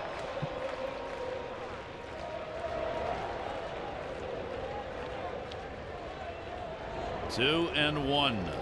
2 down, shift on. Alvarez even slower by a bit. 2-2. Now for Pedro, you have no idea what's coming. I think they're going to get a fastball, 2 consecutive breaking balls. Kind of the way you got to pitch. Alvarez will take it. Skims across the plate, and the count goes full. So a 3-ball, 2-strike count, 2 down, 9th inning. Cishek is after the save. The Orioles are after at least a tie. Trumbo at first. Runner goes 3-2, and that's the ball game. Cishek gets the strikeout. No runs on 1 hit, no errors, and 1 left on base. And the Orioles have their 7-game win streak ended as Seattle continues to be a nemesis this season with their 3rd win in 4 games against the Orioles.